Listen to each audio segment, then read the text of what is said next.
God started the physical world in motion and then Yes. pulled back? Or like, how is this microphone even existing? Everything is participate, like the entire universe is essentially in a small portion of God, participating in God's existence and his being. He is like the ultimate existence and self-sufficient being in itself. He sustains himself. And our world, like this physical world, its being, its existence, is sustained by him, essentially. Okay, so like Colossians 1:17. is any In him- piece of is any physical matter like this microphone, is that like a blood cell within the mind of God then, Noah, in your view? No, it's like participating in his being, like God's giving it a piece of being. God's giving it being, essentially. It's But not part what's of it. making the actual plastic or the metal is the thing that you're calling God. I mean, how it had to manifest this metal. God created it from nothing. Like there was nothing before creation. There was no thing except him, and he How do you know literally that? just made it appear.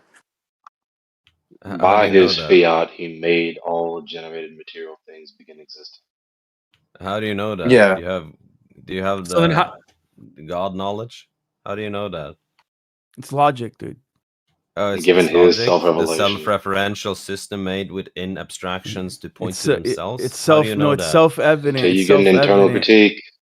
But like, how does Until it? you My get an question is internal kind of how does it critique, you exist? don't have Exist in the first place? Like going back to the lucid dream analogy, if you're the lucid dreamer and you're there, and then you create, like I said, a whole city with all the physical matter, you know, chairs and tables and everything, right? Rugs and everything, light bulbs. You create the whole city. Well, I would say from that perspective, like, what is making that light bulb, and then if you create a human being that's then looking at the light bulb or whatever, I would say like the lucid dreamer is creating all that. You know, ultimately the lucid dreamer, from energy, light, sound, vibration, whatever it is, that lucid dreamer is able to do that. So in using that analogy, so then the God or the source, if it's a lucid dreamer, would be the one that is manifesting from its being, you know, the metal and plastic that make up, you know, this microphone or a light bulb or whatever. So that's why I'm asking, like, where is the separation that you're making between creator and creation, if the creation has to be made out of what the source or creator is, and then maintained from within it as well, like blood cells within a body. It seems to be evident Well, what that you're there's doing is by your propositions, you're conflating the ontic distinction between the two. But they're two different substances, concrete substances. Yeah, I mean, it seems pretty evident that there's like multiple distinct things in this universe, multiple distinct people having different experiences, objects. You know, not everything's just one thing.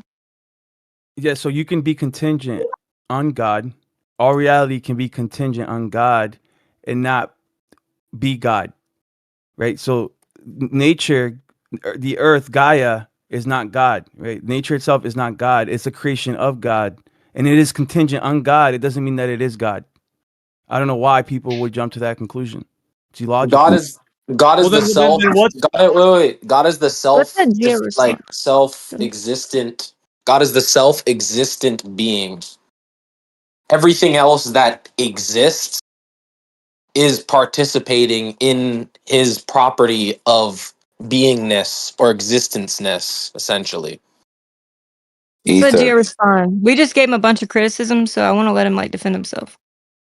No, it's all good. I mean, it's a lively combo. It doesn't have to necessarily be like a debate or contentious. I'm just kind of like maybe partially challenging some of the ideas, but not really trying to like debate or challenge or refute a whole worldview or anything. I'm just kind of like asking, well, so like, then like, just to stick with this, like, then what, like if there's electrostatic bonds that are in the physical matter itself, what is keeping those electrostatics, you know, existing? Gio, Like that's on not that we already answered. level of the matter.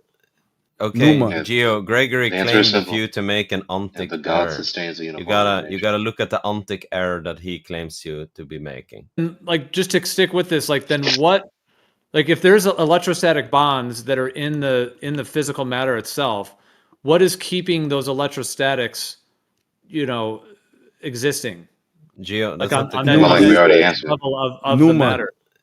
Okay, Numa. Gio, Gregory The answer is claimed a simple. few to Yeah, I'm trying to ask, like I'm trying to understand how you could think of the idea of a God that can then create something separate from itself and then pull back from it. You know what I'm saying? Like, for example, if I was just like, out in the, Pull back from it. if I was in like a black void of nothing, just absolutely nothing, and then I wanted to create something, I would think that I would have to be like, okay, I'm gonna use my powers, let's say, from like an omnipotent, etc. I'm gonna use my powers to beam water, and then I'm gonna separate the water, and then I'm gonna make land, and like even if we go with that kind of concept, but in order to do that, I would have to use my might or my power or my energy or something to maybe light, sound, vibration, frequency. I'd have to use something to make, with my capacities, to make that physical world or the water even exist. So if water didn't exist, I'd have to go boom, just like in the lucid dream idea, in the blink of an eye, I'd have to be like water, etc. But in order to do that, I can't think how that water wouldn't be from that being, because there wasn't water anywhere, and then there's one God, and then it had to create water. So then if it had to create water, then it would have to, within its own being, whether it's made of light or vibration or whatever it is, it would have to make it. And then once it makes it, it would have to be some kind of intrinsic part of it because it made it. So from the whole black void of nothing, it then made water, physical materials, minerals, all of these things. I can't see how it could be separate from what it created, ultimately. Okay, I Yeah, want to that's get not on necessary. In order for things to begin existing, it doesn't have to. He doesn't have to pull from his own substance to make other things begin existing, especially when that entails that it's not a different thing. Bro, Okay, your can I get in entire line? belief I is just based said, on can I get I in want to line go after after Greg. Greg? I want to go I after literally, Taylor. Let Taylor I go. want after Taylor. I want after Taylor. I want okay, I after was just you. gonna, okay, that's fine. I just first of all wanted to, you just kind of mentioned like it's not a debate. I wanted to respond to that. I want to say thank you, Gio. Like I do agree with like having these like intellectual conversations, like instead of like bashing other people's like worldview. Like what I try to do is like refute the points, give rebuttals. I'm not trying to like bash someone though for what they believe in, saying like, oh, you just believe in some fairy tale, this and that, like, and just like not completely dog somebody for what they believe in. So I totally want to just say thank you for that. I think a lot of us here have had that good faith in the conversation. Second of all, how can the creator create something then pull back? I would say while we didn't create matter, like, how we can like program like just to give like an analogy in our worldview, like we can program like a computer program and like, whatever, and then we can kind of pull back of our creation. Now I know that we didn't create matter. Another example would be like, having a baby, like the baby's literally like made of you, your parents, but you aren't your parents in and of themselves. Like it's another being that came forth from you. You know what I mean? So those are just some analogies. Go ahead. Yeah. Well, okay. Well, All right. let me Wait, yo, let's. wait. Hold up, bro, please. Well, sometimes if Um, if there's like one person that's like, like 'cause I made those points, and then if each person, I'm kind of like the center of the thing right now. It doesn't, I'm just saying other people can be too. I'm not saying I am, but if it's like that, let me just respond super I get what briefly, you mean, Joe. and then you can go next. Yeah. Well, sometimes we do that. If there's one person that brought up a point, and then three are going to respond. it's So let me just interject ridiculous. briefly. I hear what you're saying. So like, if there was like well, I guess maybe I don't even have that much of a response. If Noah just wants to go, it's all good. I mean, I was just, I'm gonna say oh, all something real quick, right, just but go ahead. it's up to you, Gio. All right, I'm Well, I gonna was just gonna go. say I understood what she's saying, like the idea. I guess the one brief thing I would say is that I understand what you're saying in terms of like if there's you're gonna be like a computer programmer, and you can like you have the computer there, you're gonna then program something, and then you can walk away, and then it's going. You could make like a game that's even sustains itself or whatever. So I do understand that idea, but the only thing when we're talking about like the level of like the source or creator, like on the highest level, like it would have to make the computer and the circuitry and the wires and the code and the human being. You know what I'm saying? So I guess just like I know what you mean. Some of those analogies that you could kind of create something like I could go build a sandcastle and then walk away, and like I did it. But when we're talking about the creator, it's like but something. Like I'm already in physical world playing with matter that already is being sustained by something beyond me. So I'm just saying like at that level, I don't see how it could walk away when it has to actually sustain like the actual electrostatics and the physical, even like what we call gravity. Like things have to fall every time you drop them at that rate, So I just don't see how it could walk away from that. Like if it's the thing that's actually like the source of it all, versus some of the analogies you said where you could kind of create something and walk away. So yeah, that's what I was gonna say. All right, I'm just gonna throw this in there. Like before creation, there was no like pre-existing matter, so there was no matter that God created the world from. How do you know that? God essentially willed the world. We can go into that, but that would require a lot less people to be in the room talking. That would require a lot less people to be talking. Please stop interrupting in the middle of my thing after the thing. Like, that is fucking ridiculous. Noah's barely talking. Okay, you know what? Never mind, bro. Dude, No, you got to show some patience talk. in that moment right there also, because people were trying to clear it for you, right? So it's like, just take a step back for a sec, and then everyone was telling the other guy not to interrupt you, and then you would have had your full.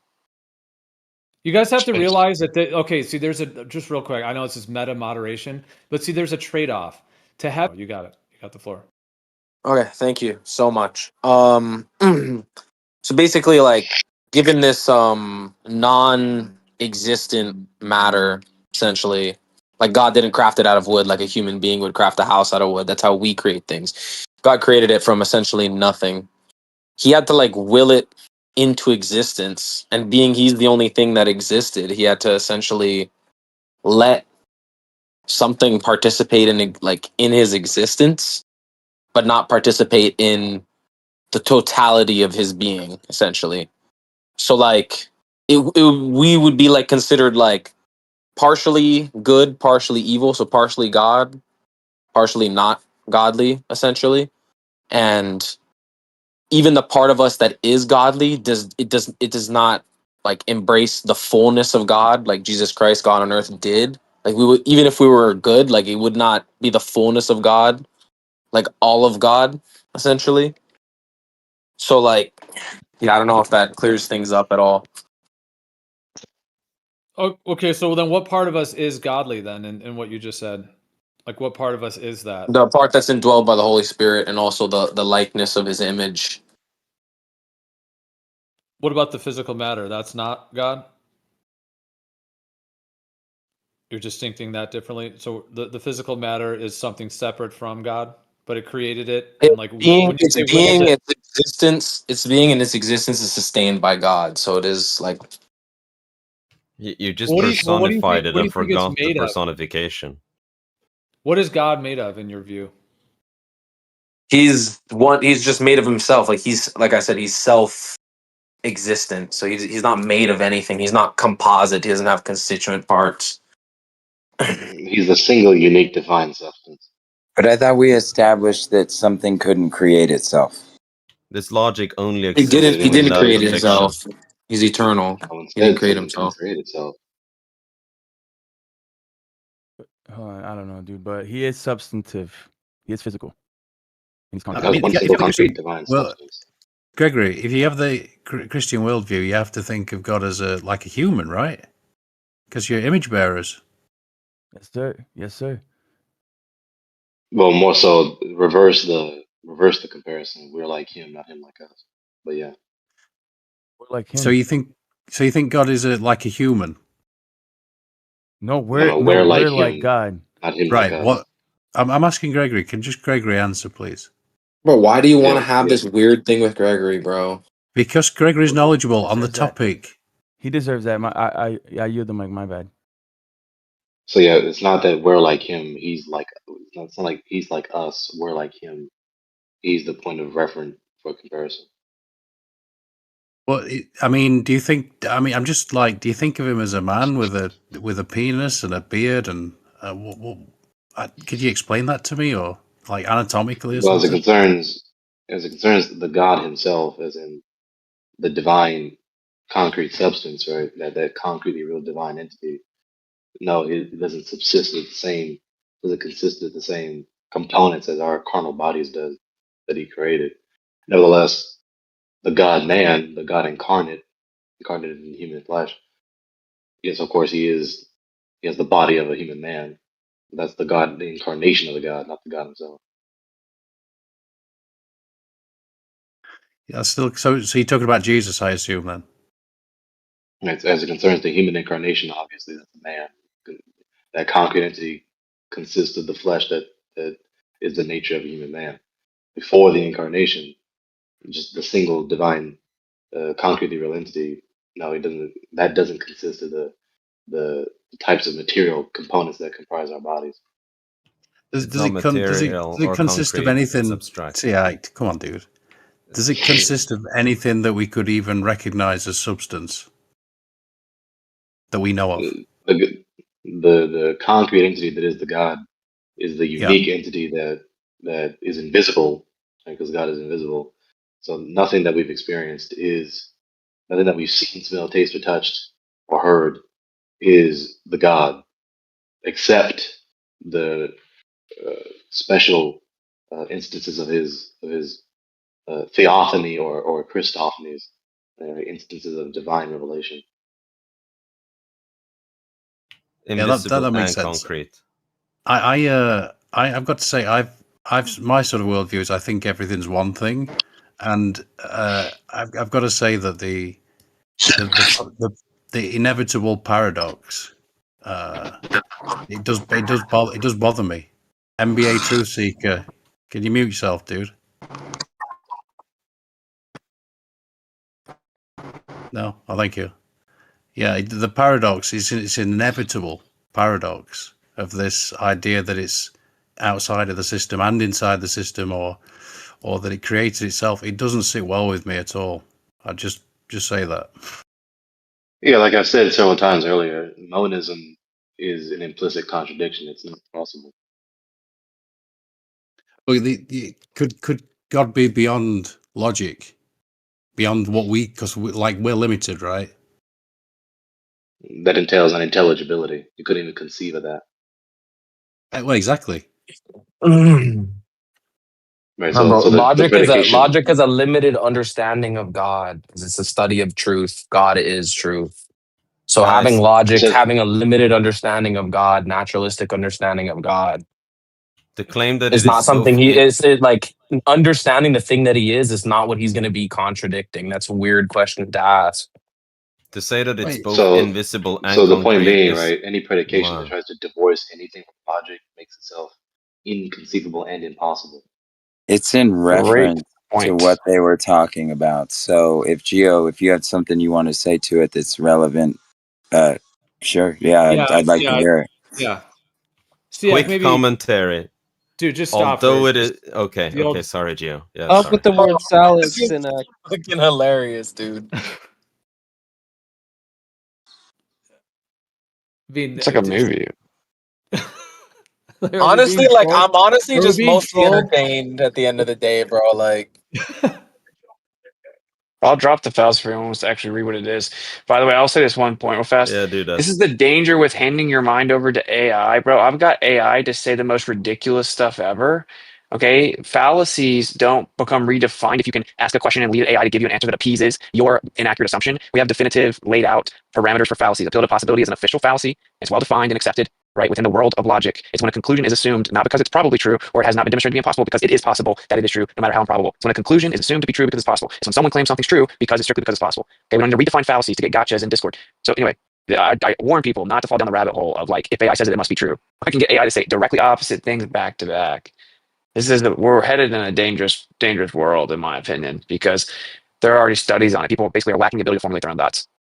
But anyway, sorry for the rant. It's kind of derailing. Gio, what's your take on this? Because I've talked to him about it. I'm very curious what your take is on it.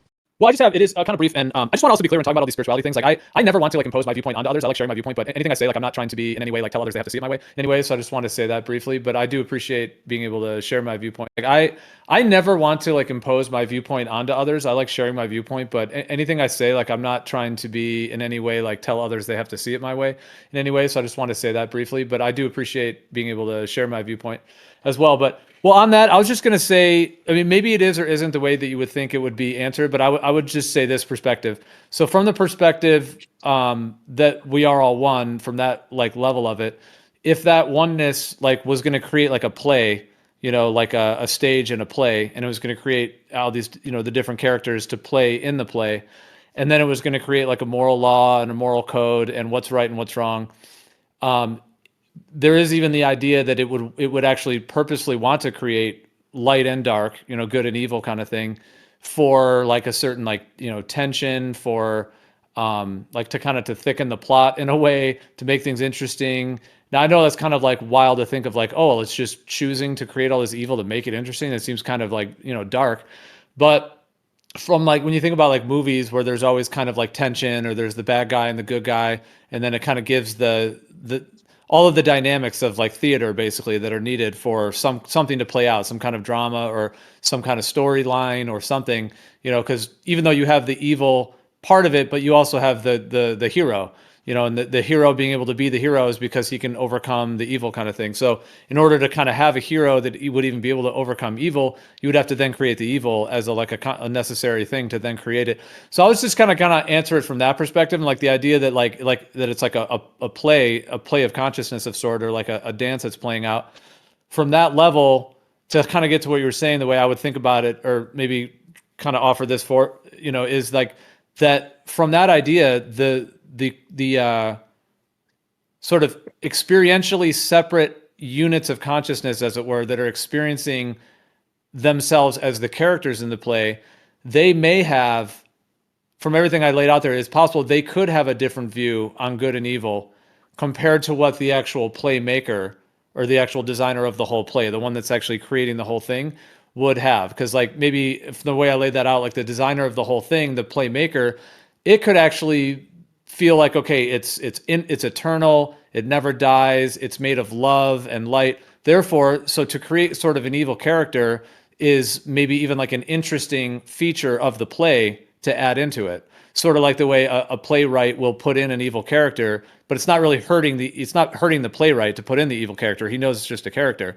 So from the playwright's perspective, or the playmaker, he's just writing in the character, purposely, even though he knows it's an evil guy. However, the characters in the play might have a totally different perspective, like, oh, this guy's so evil, or frustration, that evil exists, and so on. So yeah, I don't know if that like exactly addresses it, but those are just that was kind of what I was thinking in my head, and I appreciate you letting me share it. But yeah, just that perspective that like the individual units in the play could see good and evil different than the actual playwright who actually wrote it in the first place. And from that perspective that we're all one, then it would be written in purposefully, which is kind of a whole thing to deal with. Like, why would evil be made by us purposely? But for the purposes it has, it could actually be like an intentioned thing, even though from our experiences, we just want like no evil to exist kind of thing. Like we could experience it separately from what that higher source and what its like intentions of writing it in.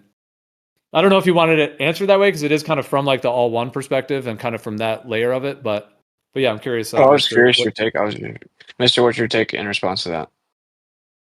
I would say that I think he did a good job at demonstrating like why that position isn't so illogical as people will make it out to be, and not because there's this idea that oneness contradicts itself, that it's contradictory, that it's fallacious, and I think he did a good job of explaining how it actually does make a bit of sense that if this is an eternal being that knows that it cannot be harmed, it cannot be destroyed, it is forever, it just is, it does lend some legitimacy to that idea that like if this world is not actually a base reality, and it is kind of just like a game or a dance, then I was just trying to, point out that, and he did a great job of pointing it out, that it's not that illogical. Like there's actually some validity to it if you just move past all of the stuff, So Yeah. And I think Gregory outlined it well once when he stated that the creator made it so that his creation can get in touch with him, or he's just evil. I guess you would have to see what's entailed from all of those options, but I think he's all good, personally. So yeah. No, I do too. I actually think like if I use the word source, I do think like we are the source is infinite light and love. Like I do think we are literally made of love and made of light is actually what we're actually made of, in my viewpoint. But from that perspective, like ultimately it is all good, but then does it then choose to create something that we consider dark out of that for a certain purpose? Like, for example, like a playwright, like I was saying before, like if you were a playwright, you could be an infinitely loving playwright that is just wants all best for everything. But when you write the play, all of a sudden you're putting characters in it that are evil. So does that mean you're evil because you're writing in evil characters? Especially when it's a play. So I know that kind of makes the it kind of links the idea though that like, okay, the source or God or the ultimate is a playwright. That, you know, I know that there's kind of an analogy there, and then does it break down? Because I mean, we could say that we're not in a play, we're in reality. But I guess that's the question. Like, is life kind of a stage? And there is sort of like that idea of like a dance of consciousness, or kind of a dance of energy that is all purposefully, you know, put into. So like, Eden, what do you think of that idea? That like the idea that the source or God like is a playwright, and could it write something like the Illuminati or the Globe Deception, or even rape, murder, you know, poison things, you know, diseases that cause suffering? Could it write those in purposefully, but not necessarily be evil? Like, do you see any way that that could be possible, that it could write it in, but it in and of itself, it's not the Illuminati, but it could write the Illuminati, you know, into the play? Yes, I think so. And I think maybe I would just sum it up in this. He made it available in one realm where that's not an option, such as in heaven. He made it available in a realm where we are, where we could choose to do good. And because he doesn't force us to do these evil acts, that doesn't make him evil, just because these evil possibilities are here because of, I guess, the options. So if I didn't articulate, sum that up, but yeah, I would agree that he would make it possible, but that wouldn't make him evil, per se. Right. If you take the Lord of the Rings, for example, you know, like what makes that story so potent, right? It covers so much ground, and there's so many evil characters. There's so much despair that goes on. There's death, and at the end of it, it's like it's this relief. And man, what a great story, and what a ride to go through when you're reading the books or you're watching the movies. It's like it's so intense. And I would imagine if it is just one, you know, unified creator and consciousness, I would assume that it would want to make this thing called life as exciting as possible, because man, that'd get kind of lonely just being the only one thing, you know, that exists. So I get both sides of it, actually, because I do lean heavily towards the moral Christian standard for living, because it is it is the most beneficial to me as far as the, you know, selfishly, the payout for living that way. I have a better life when I live under those Christian morals. I just struggle with some of the stories, that's all. But it's all interesting to talk about, dude. It is really crazy. I just wanted to kind of get the ball rolling on talking about how Gio's perspective on that oneness is not so illogical, because I know Gregory said it's contradiction, and fundamentally, if we move past all that, if this is all just a game and this isn't base reality as one with the consciousness, if this is just a play, then that would make sense why we do have such tragedy in the world. These things that we see that are so horrific and so hard. It would maybe make a little bit more sense why those things are, and coming from a loving creator. I'll end it there. Sorry. Thanks for letting me talk. Like what Gio said about Jesus, that he doesn't lie, and that he's at 5.99 out of 6 on the soul scale. That's pretty sick. Yeah. I definitely think that character that's the level up for sure. That's the final boss right there. You cannot be tempted by evil either. No, because he sees the game for what it is, right? Why is that? Oh, I got you. Yeah, you do. Yes, you do. Middle ground. Yeah, because I didn't realize kind of jump over the whole part of even understanding what they are, right? Like the difference in formal and informal, and what a formal fallacy even fundamentally is. You know what I mean? I just dropped it in there. I just quickly asked Google so I could paste the answer. I just thought this was kind of known, but a formal fallacy is a flaw in the logical structure of an argument, meaning it is a flawed attempt to make a claim, even if the claim itself and the premises are true. A formal fallacy is a mistake in the argument's form, not its content, so the conclusion does not logically follow from the premises, however you say that word. That's what fallacy is all about, right? It elucidates this point, which is that your conclusion can be true, but the argument you present to support it can be invalid. Meaning, just because someone uses a fallacy doesn't mean their conclusion is wrong, right? And I always use the boiling water thing. You could say heat causes water to boil. You're factually correct about your conclusion, right? Your claim is true. And if someone challenges it and asks you to support it, if you say, what? Everybody knows that heat causes water to boil, or what? Everybody thinks heat causes water to boil. You appeal to consensus, and appeal to majority, right? And that isn't a valid form of an argument. The majority can be wrong about something, so it isn't a valid way to delineate truth. So even though your conclusion's right, your argument doesn't support it in a sound and valid way. right? Pretty simple stuff.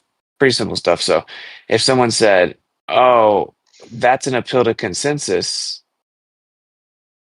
and then conflated that to meaning that they were wrong about heat causing water to boil, right? So they said that their conclusion was wrong because they used an appeal to consensus. That would be a fallacy, where someone assumes a conclusion is wrong just because the argument provided to support it was fallacious.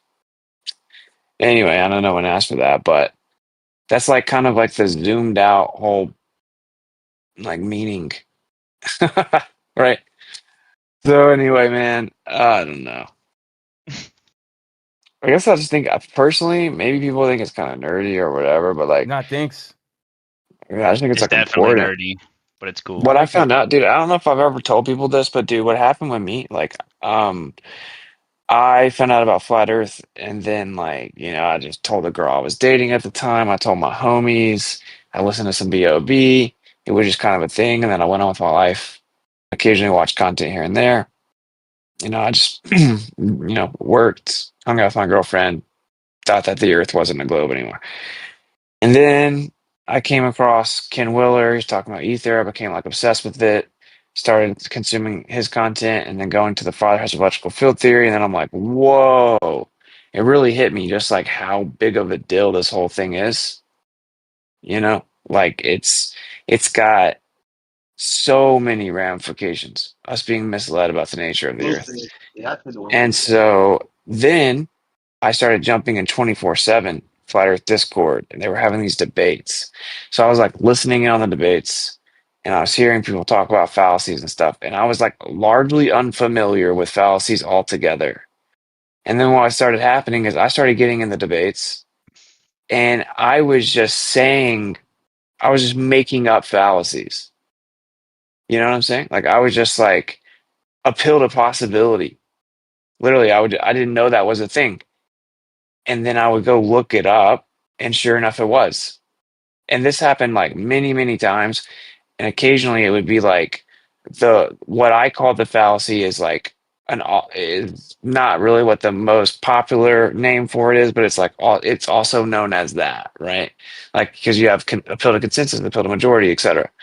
Okay, my point is there has to be a way I was able to do that, right? How was I able to know these fallacies before I knew that they existed? How was I able to call them out and name them before I'd ever heard of them? And the way that I was able to do that is I was examining the very method, the reasoning behind the people's argument. And I just knew it didn't follow, like it didn't make sense. Meaning, if I took that standard and applied it to all other scenarios, it wouldn't be sufficient to actually determine truth. That's how easy logic is. You just take the method that that person uses or that any argument uses, and you think, if I applied that same standard to other topics, right, would it be sufficient? And then the most efficient way to do it is to quickly think, if I use that standard, is there times it could be wrong? And if the answer is yes, then it's not valid. You know what I mean? So you think, like you hear people talk about, like the experts say this. Well, you just think in your mind, wait, why do you are there trust that? times that the experts could say something, but that conclusion still be wrong? Of course, right? They don't even agree.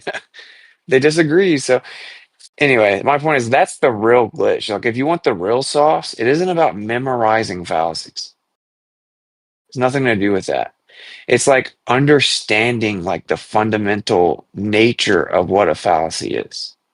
And when you train your mind to view it that way, to always hear reasoning and then dissect if it's like valid, like if it's solid, if I can put that in my pocket and use that standard to figure out truth everywhere else or not. When you do that, you're golden. What's going to happen is you're just going to start to learn about more and more fallacies over time, and they're going to make perfect sense because it's always going to work within that standard. Yeah, but So people that's have the to get that glitch. And if first we part taught down. Yeah, if we taught children that when they were like 5, we like helped them actually work through it in their mind. We taught them how to think instead of what to think. Do you know how much better society would be? I mean, obviously, we deal with the vast majority of population doesn't know anything about logic. Imagine, like, I could teach my 3-year-old daughter about appeal to consensus, right? Obviously, she goes to a little gym class. I could teach her that even though all the people in her gym class think something's right, they could all be wrong. It doesn't actually mean it's right. And I could give her an example, right? Where someone pretends to put a cookie in a box and close it, and then actually puts it in their pocket secretly. And all the other kids in the room could swear up and down they knew there was a cookie in the box. But just because everyone else thinks there's a cookie, that doesn't actually mean there is a cookie in the box. So, Aaliyah, we don't, that's not how we figure out if something's right or if something's true. We don't rely on what all the other kids think because they could be wrong. So now my 3-year-old understands appeal to consensus. The fact that this wasn't done is like a tragedy, bro. Like across the board. Can we break that down real quick, Witsit? Because that first part, right? Listening, understanding, right? Someone actually needs to listen and then retain what that person has said. That's not something you can teach.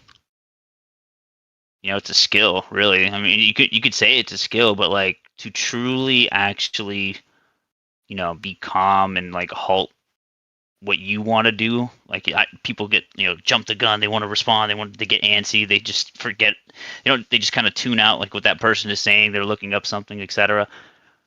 They're not actually listening and retaining, which is why a lot of people straw man, or like you have to ask them to repeat themselves. Like if I don't hear somebody, like if I really truly want to get some understanding of someone's point, like I'm not going to lie to myself and say that I understood their point.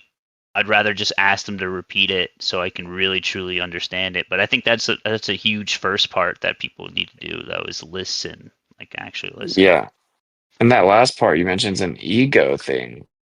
Yeah. Like the fact that you missed what someone said, you didn't understand it, you didn't follow it, you lost track of it, you forgot it. It's okay. That doesn't mean you're stupid. People are in such fear of like looking stupid. But like, here's the big secret. When people are smart, they don't really have that fear because they're not stupid. Like, what's going to happen? The other part of it that's ironic is like the real antsy thing where like, this is why we run into this a ton in this room where someone goes to respond and they basically just reiterate their same initial point, right? As if it wasn't just rebutted. And the only way that that could take place is the person is intentionally being like intellectually dishonest and bad faith altogether, or they just weren't listening. And it happens all the time in here, all the time in here. And then the most ironic part of the whole thing to me is when people get really antsy and they're really impatient and they want to like interject as if they're going to like quickly get to the conclusion, quickly get to some people view it as winning. Uh, Ironically, it's way more efficient to patiently listen intently the first time, fully dissect it, and then you can give a single death blow to the argument as a rebuttal. It's like 50x faster. You know what I'm saying? Like I see this a lot in this room where it's like everyone's trying to go so fast, trying to jump in so fast, interrupt, like trying to be so fast that it renders them slow. So yeah, everyone should just try to be more patient. And like, bro, I still have to work on this, so don't get it twisted. But I used to be way worse about this. You know what I'm saying? I used to like be really impatient. I would hear people get a couple things wrong, and I'm like, okay, I don't want to hear what else you're saying. because you're already wrong. And like it's just, I don't know. Anyway, rant over.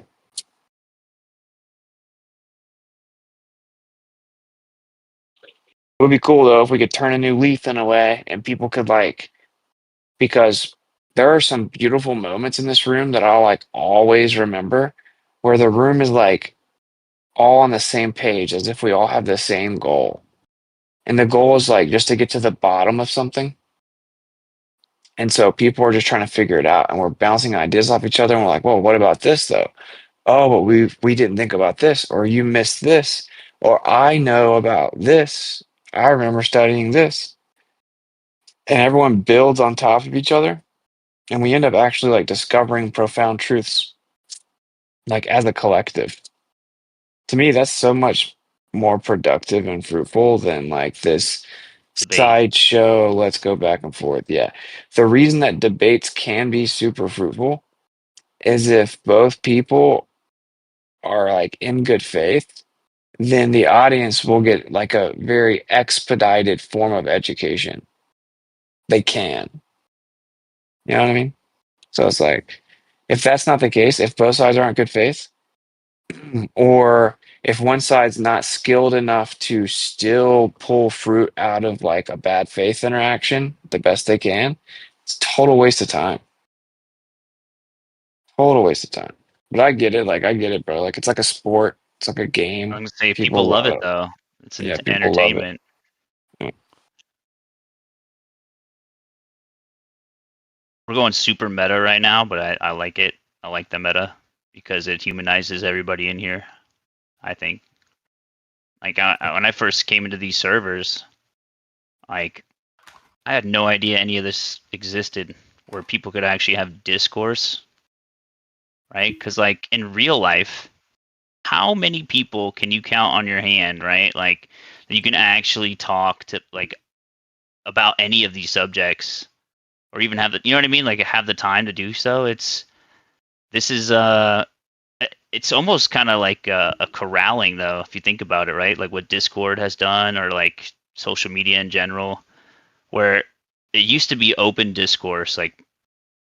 Back in the day, you'd have open discourse, open forum, gatherings, meetings, etc. Pre-internet, and now it's almost like the pressure release valve is now online, and then we continue to live in our real life, and it's almost like you have a double life in a sense, right? Your online persona, and then your real in IRL, right? At work or with friends and family.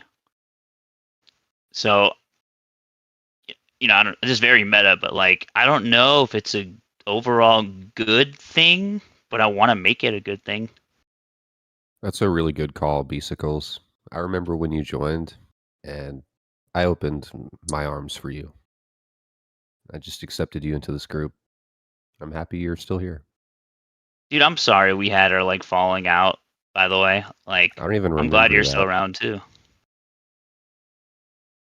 I don't even remember we have a falling out.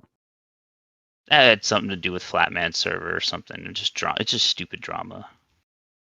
Can I make a comment? This is Taylor on my husband's phone. I was just gonna say, I just want to put in an idea, maybe a conflict based, a resolution based debate. Maybe at the end of a debate, we can just try to find middle ground and some resolution to where the hatred, doesn't linger. Because I don't want to have any hatred lingering towards other people, and I definitely don't want people to have hatred lingering towards me. But yeah, we can get in topics that are very heated and stuff. But I just wanted to put forth the idea maybe of finding middle ground, and maybe a moderator could help do this between each side so we can commingle, and come together in a form where that's not toxic. You know what I mean? I don't want to berate people for their beliefs. I don't want people doing that to anyone else either. So that was just my idea. Anyway, go ahead. Sorry.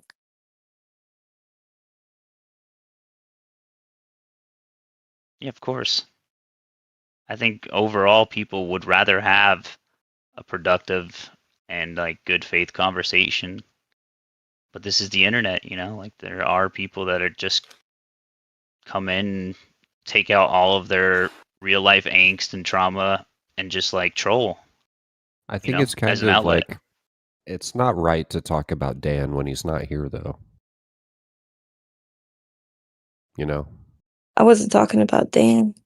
I thought Beasicles was just talking about Dan. Oh, I didn't know. No. Oh. Pardon me. My bad. Wait, what? I don't even know how. No, I was Maybe he just thought that applied Because he to him. comes I in don't know. here and he just blows up on everybody for being Christians. That's all. That wasn't even in my mind, brother. Anyway, I Taylor, don't want Christians or anti-Christians to feel scared to come in here and share their beliefs because we're like berating, other people's beliefs. Like I don't want, Hindus to feel like they can't come in here because we're just berating and trolling and making fun of like, somebody's beliefs and just totally like putting it down, not for the sake of learning or coming to a resolution, but just for the sake of like trolling and degrading them. I just don't think that's right. On either side.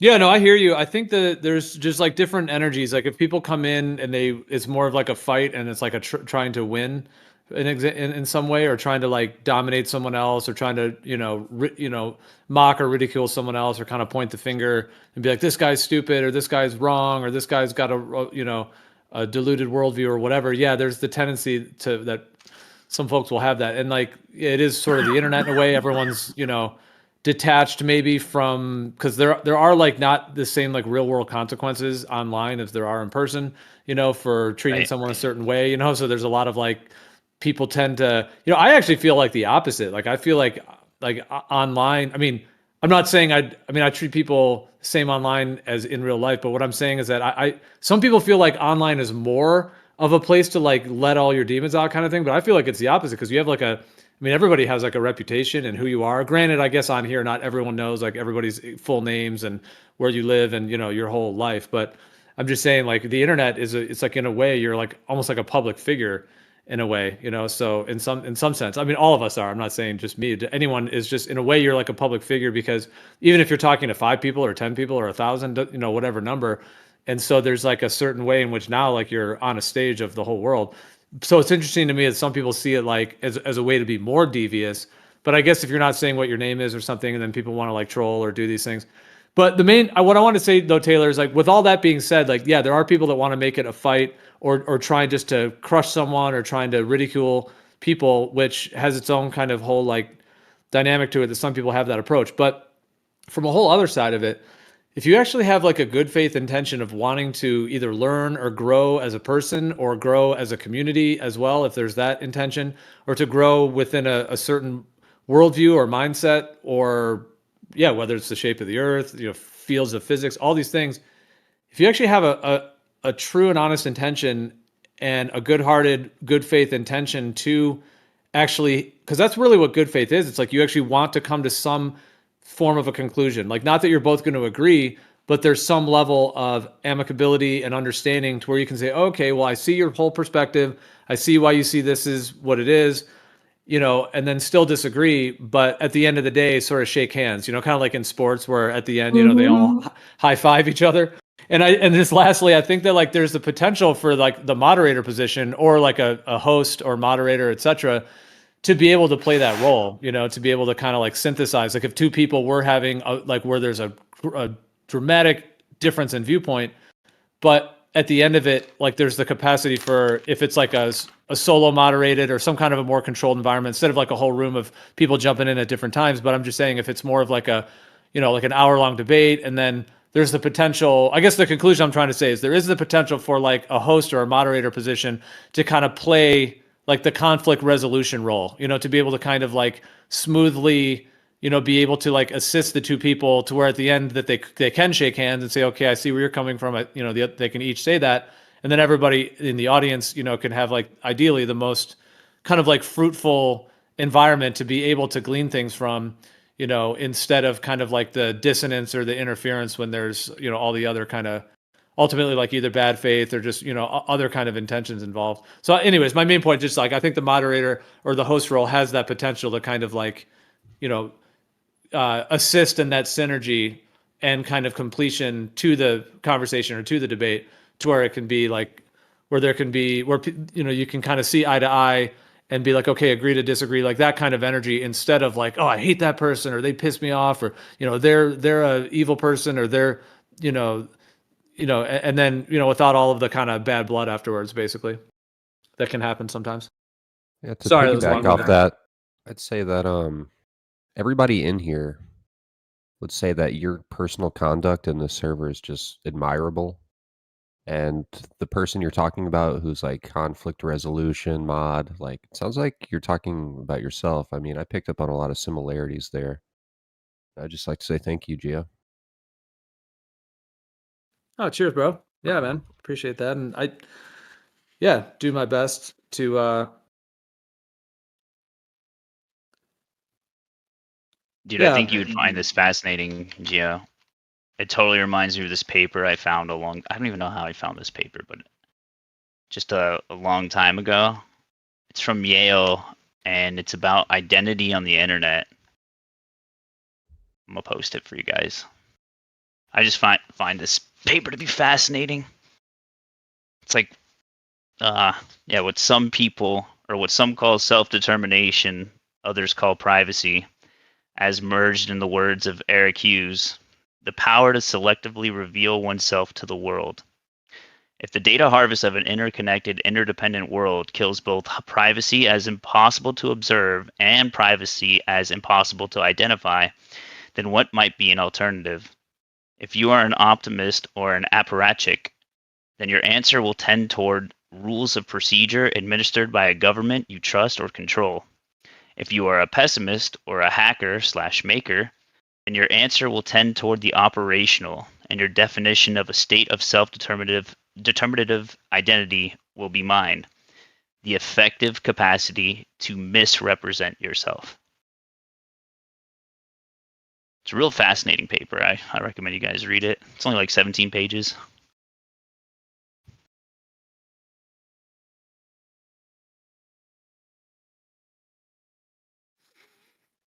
Yeah, I'm trying to kind of think through that. So is that the idea that if you're like I'm trying to summarize, or is this any way along the lines like of like if you're being like non-genuine, then that's where your data will be mined, or if you're being genuine, you can kind of transcend that like those patterns that are being mined by like data mining in terms of like a public contributional factor? Well, that's just almost the conclusion of the paper, but like it goes over a lot of stuff in here. It says there's like the identity in an interconnected world. You have core components, right? One is identity, one is authority, and one is one is authentication, authorization, and accountability. So here, I'll read this. To be precise, authentication is who are you? Authorization is what are you permitted? And accountability is what did you do? And it basically defines like how that happens, like that he calls it the triad. And he also says that it predates the internet and hasn't lost meaning, but the setting has lost meaning. And if you are going to plead for new understandings of the triad's components, you better be able to plainly say what problem you are trying to solve. I don't know, I just find it fascinating, but yeah, it's like before the internet, right? Let's say that you grew up. Here, I'll just read this part, but it's really fascinating. He says, identity in a connected world is certainly different than in the village where, to a first approximation, you know everyone and everyone knows you. You being both your physical manifestation plus your history and kinship. Literature and catwalks alike are overrun with folks who claim that their real life only began when they moved to some place where nobody knew who they were, and better still, someplace big enough that the odds of seeing the same person twice are zero, unless it was intentional. They call this freedom. So, yeah, I don't know. What do you think about that?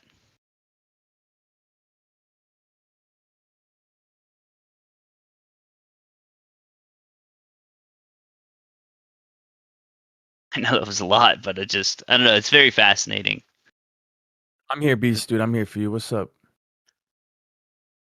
Well, it's just the idea of like what the internet has done to to identity,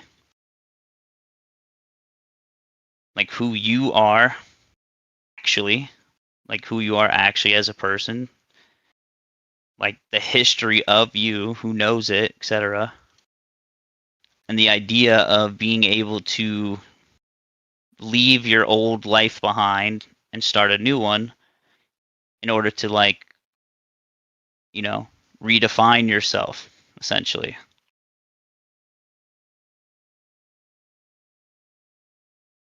Like, what are the implications of that being completely online? So, so to make a quick point to some of the precept guys in here, I was talking to you guys a while back, maybe a couple weeks. And I was telling you that I think it's by far, if the goal is to establish the inevitability of a creator, especially if you're discussing with someone that operates within a paradigm of empiricism or naturalism, materialism, it is way more efficient to use the first and second law argument. Way more efficient. You're arguing And for frameworks that bro, the presupposition. stop, Sorry, bro. I thought you were I'm making a done. point. Yeah, go ahead. And I was telling them, like, bro, it gets straight to the point way faster. And the room was disagreeing. Well, no, because the prerequisite to even have the discussion is da da da da. And I'm like, okay, it's going to be way longer to try to get to the conclusion, right? And it's going to be fought against way more, and it's going to be squirmed away from, et cetera, et cetera, et cetera. And I'm just going to throw this out here, you know. I think the last couple of weeks have kind of shown that's true.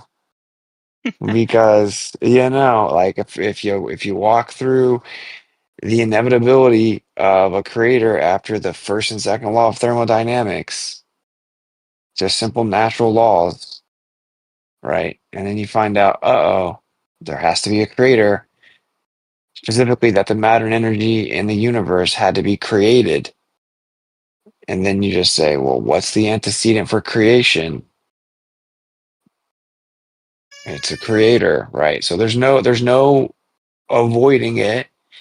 So there, if you proceed to any further discussion with that person, they can't just, in good faith, reset as if they did not just have to acknowledge the existence of a The creator. presuppositionalism, yes. You just conceded to being a presuppositionalist by just retouting that. Thank you. What do you guys think about kangaroos? Wrong. No, that's not wrong. That's exactly what you did. You just said that these... Okay, yes. I am concise, open or I'm for the disengaging. fact... Be concise, or I'm disengaging. Yes, so I am open for the fact that you could be oblivious to it, Witsit, and that's all good, okay? So acting in good faith by that being a possibility, yeah. Here's the thing. The frameworks that you provide, they are that which the presuppositionalists just sort of dissolve by its base axiom. Just by how it works, how its logical system is sort of coherently made, to just speak simply. So when you present those frameworks, it's exactly those frameworks that what the presuppositionalist would like to engage with, because it destroys them. And then you say, then you would have to concede to this God, which is what the presuppositionalist desires to smuggle in. So this is an epistemic bait and switch. What a reach, bro. No, not a reach. Those frameworks that you present are actually enforced because you move the epistemic landscape within the mind, so that you can dissolve the mind. And so desperate, bro. So desperate. You just said that all. because Not I at all use an desperate. argument that has Dude, nothing to just do with cater to the no. topic. Stop calling me desperate. No. I am. We're trying to make progression. your point here is that because I make an argument that has nothing to do with the precept argument whatsoever, it's built within and limited to an internal critique of naturalism and empiricism, or has nothing to do with the precept argument whatsoever. But because it reaches the conclusion of a creator, and there's a group of people over here that prefer the precept argument, and the reason that they do that is to reach the conclusion of a creator, that therefore I'm actually doing it with the intentions of the precept argument. What? I've been accused of that Oh, too. Actually, the I'm opposite. just trying to show the evidence of God, and then I get accused of precept argument. I'm not doing the precept argument. I'm just saying that there is a creator. Now, you don't have to think that there's a God. Yeah, I'm not forced. Nobody's forcing you to think that there's a God. You can think there's no God, but I think there's a lot of evidence for God, and I like putting that evidence forth. That's And to not be doing honest, presuppositionalism. my intention is actually just like genuine intellectual curiosity, right? Like like when I was talking to Tony, I'm like, or anyone like within this worldview, right? I'm just like, yo, it's pretty amazing, right? Like if I have no bias, if I emptied myself out and I popped up tomorrow and I'm like getting my PhD in astrophysics or whatever, right? Like proper examination of the natural world itself leaves us with an inevitability of God. And if that is true, which it is, then any pursuit ignoring that is just futile. It has nothing to do with a religious bias or wanting to convert people or proselytize. It's just a bias against ignorance. I'm not interested in any intellectual, quote unquote, intellectual, pseudo intellectual pursuit ignoring that inevitability, which is why I always use the quote from Heisenberg, I believe, where he said, the first sip of natural sciences will have you an atheist, but at the bottom of the glass, God is waiting for you. Because that's true, What right? episode of Breaking Bad was that?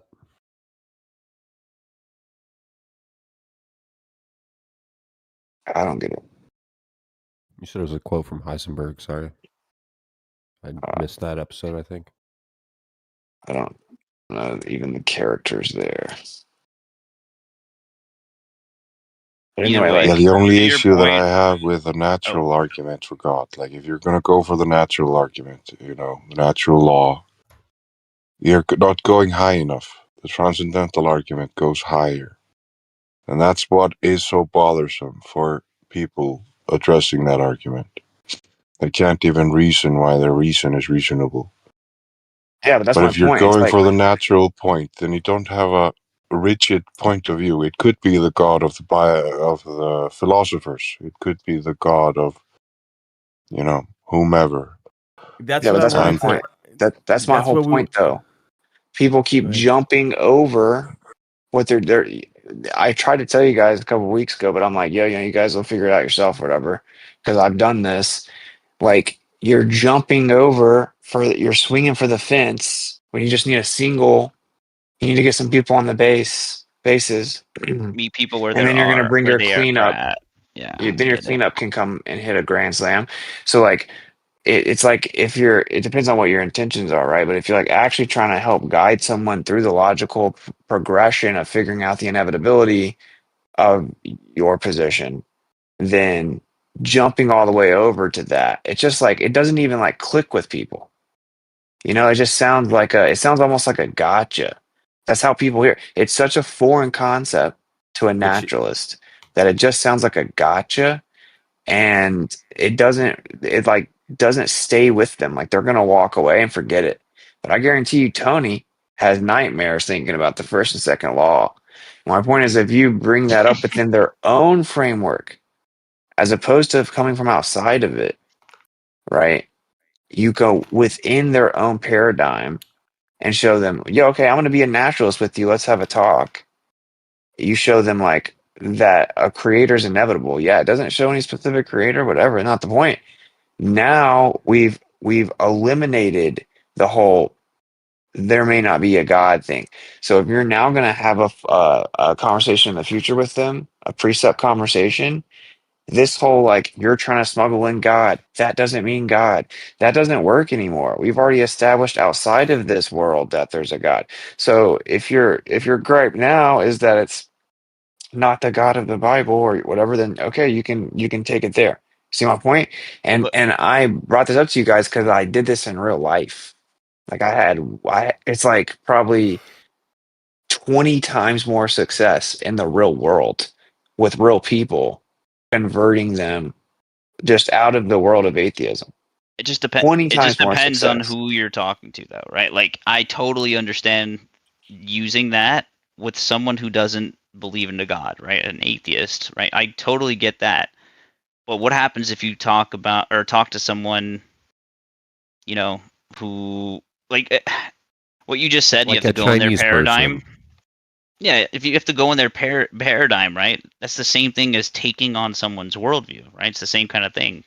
You're taking on their worldview to do an internal critique. And I get the naturalist argument for sure, but I don't think there's that many atheists anymore in terms of who I run into in real What life. the main critique you guys get all the time is that they're like you're trying to smuggle God in, right? Like, yeah, there's no such thing as an atheist, they're agnostic, but like the point is I'm not taking on their worldview. I'm showing the flaw within it. It's the same reason this is what debate actually is supposed to be. That's what I'm This doing. is this is this is this is why I don't think you could still man their argument, bro, but maybe you could. But this is why I still man heliocentrism, right? Like instead of me sitting here listening to these people regurgitate misunderstandings and spew out dogmatism within heliocentrism, let's just jump ahead a few chapters, okay? I'm going to tell you what your position is, and now we're going to figure out why it doesn't work. Okay, this is the actual claim that time physically stretches and dilates, and that length contracts based on the bending and warping of space and time, which creates a fabric due to the displacement of mass, creates a gravity well. This They're creates a cool with stubbornly that though. persistent illusion. They're not cool with it. What do you mean they're cool with it? They're cool with it. They'll completely accept it, even if you point out all of those things, which I've seen happen. You know what I No, mean? oh, okay. My point is that I've woken up thousands of people to the deception of heliocentrism because I went into the world of heliocentrism, was able to show them I fully understand their position, and in fact, even have taught them their position, given them the resources so they don't have to take my word for it, so I can help expedite their path through it.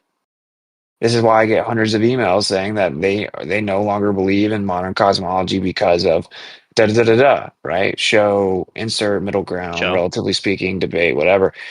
I'm using heliocentrism as an example. My point is the same thing goes with atheism, bro, because I'm just letting you guys know. If someone's agnostic, if they're a naturalist, can you guys tell me how many times you've talked to like a staunch naturalist that comes in here that has heard the precept argument and has suddenly been like, okay, you know what? I'm tripping. There is a God. It hasn't They happened, bro. sure I've been are sitting in here tripping. most of the time. It hasn't happened yet. Provide the evidence for God. It's a beautiful argument for the curation of their journey. Does that make sense? Like it's like the creme de la creme. It's the champagne, bro. It's like the coming down the victory lap, like you're coasting. Now we're gonna actually get to the conclusion, like the actual specificity within the conclusion.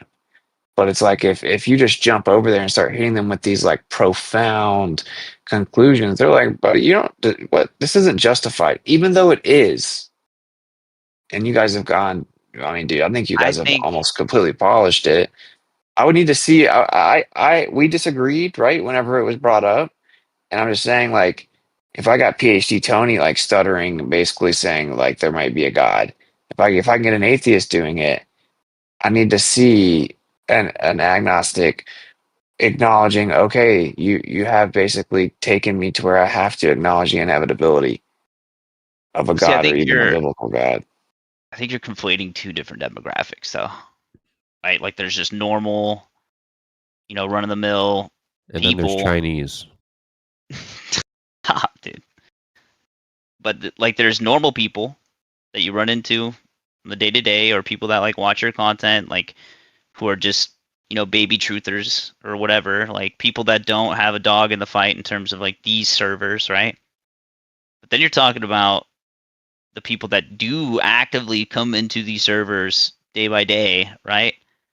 Who's heard that argument before many times, right? It's like I just think it's more about like meeting them where they're at, and if you're hearing the tag argument in here, it's just that's where people are at, It's just They're for sure going to say they've heard your argument 100 times more, right? If they've been here for like the last couple months, for sure. That's true. That's They're true. going to actually say that's all that they have heard, and I mean, everyone can agree, disagree, do their own thing, but like I think it speaks for itself. Also, what else I will say is, like, I think if you were able to take some anonymous poll of like a bad taste in people's mouths, right?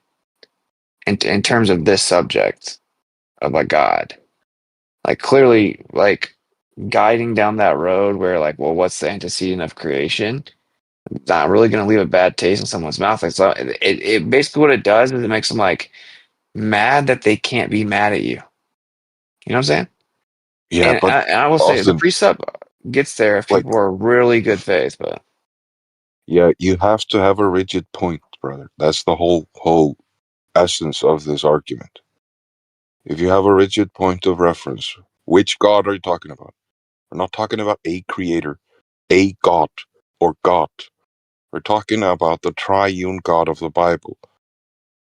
That Bro, is the just anthem of the transcendental argument. And people say that's smuggling in God. That's why they haven't thought it through. It takes hours of study to really understand why the Christian worldview is supreme than all other worldviews. here And it is, that's not just a presuppositionalism. smuggling of anything. That's just low IQ talking about some bullshit, saying that, oh, you're just smuggling Exposed. this in, therefore, it's a bad argument. But they haven't researched it. That's the anthem of this argument. The Christian worldview is supreme. Why?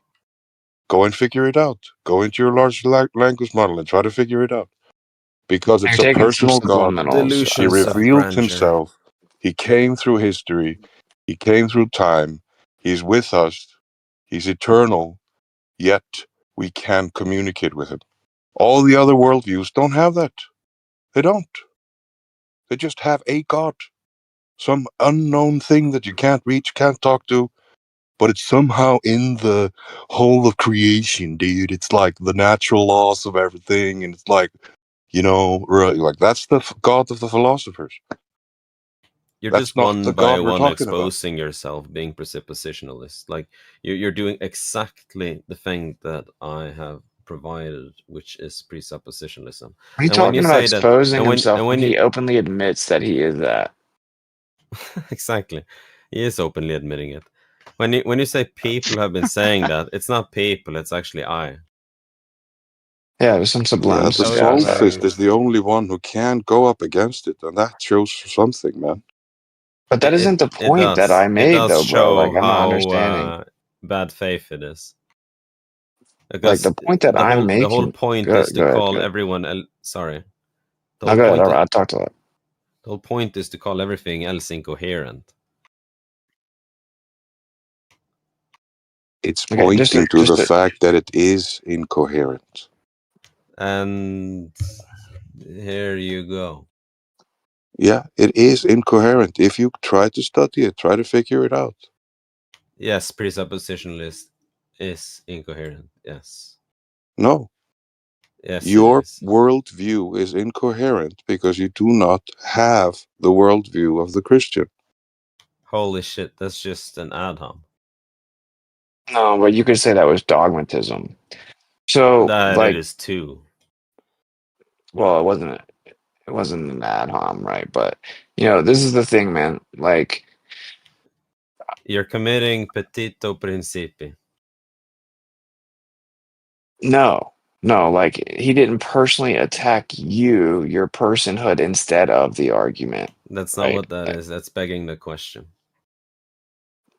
What? You're doing that and reification and false dilemma There and was no special pleading question being and asked. strawman and poisoning the well and argument from incredulity and equivocation. I didn't do any of those What are you things. All talking of about, those, dude? all of those Stop, are man. built into What is presuppositionalism. Saying words doesn't actually make you coherent, brother.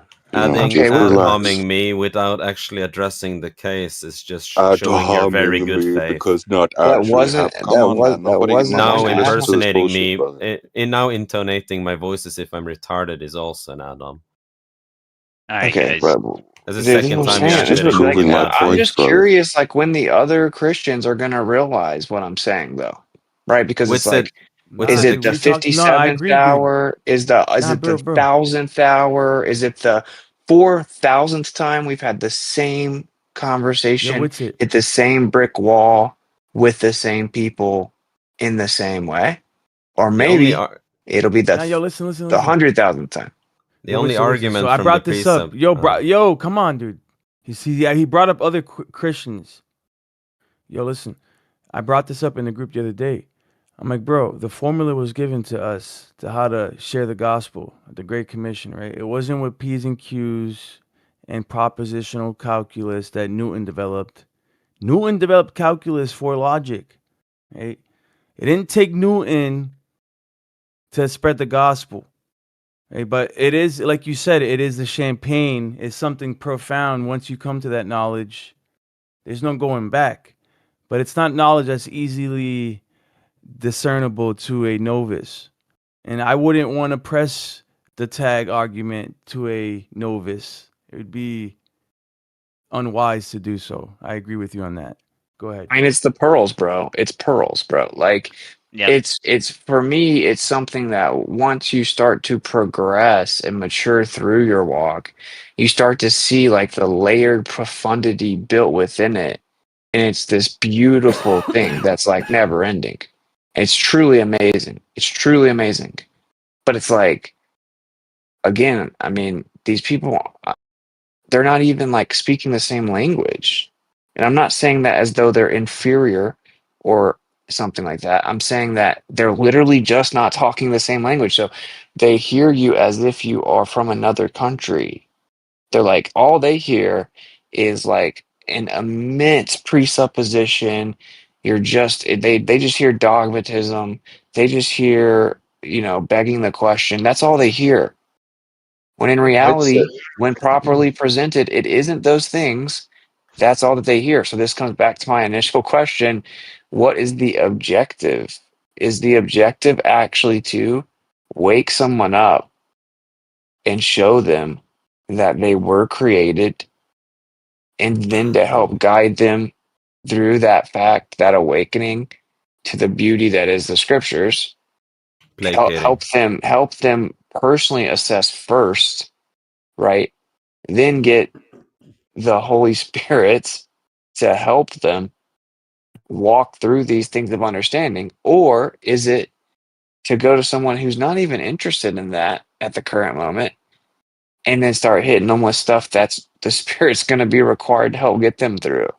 Good point, Wissa. Good point. I actually have a Now the question to question though is, piggyback off that. what makes you Can think? I? What No, no, makes no, you think no. that No, I you're was already talking. I was like already worthy of talking. doing No, something like that, like that's waking fucked someone up. up and helping them through their Hold, journey in Hey, life? mods. hold on. Mods. Okay. That was kind of unfair. Hold on. You guys just talked at the same time. Wish you want to go first, and then Nazi. So Wissa. Hey, can I get in line too? Sorry, Nazi. Thanks. All right, Wissa. Let's just say somebody was wanting to convert to Christianity, but in order for them to convert, they needed like evidence that you went to Antarctica. Would you be able to convert them? Come on. I mean, Well, that's it a depends waste on of what they fucking would time. accept as evidence. What the other Okay. guy's question was like, what makes me think Solid. that I'm in a position? Do you want to ask it again? Nazi. Yeah. So basically, what makes you think that you're in a position to help someone else? Yeah. So the context that I was saying it from is discussing a discussion with like a naturalist or a materialist. Well, seeing as how I know that that is not a viable worldview, provably so. And it's a very limiting worldview.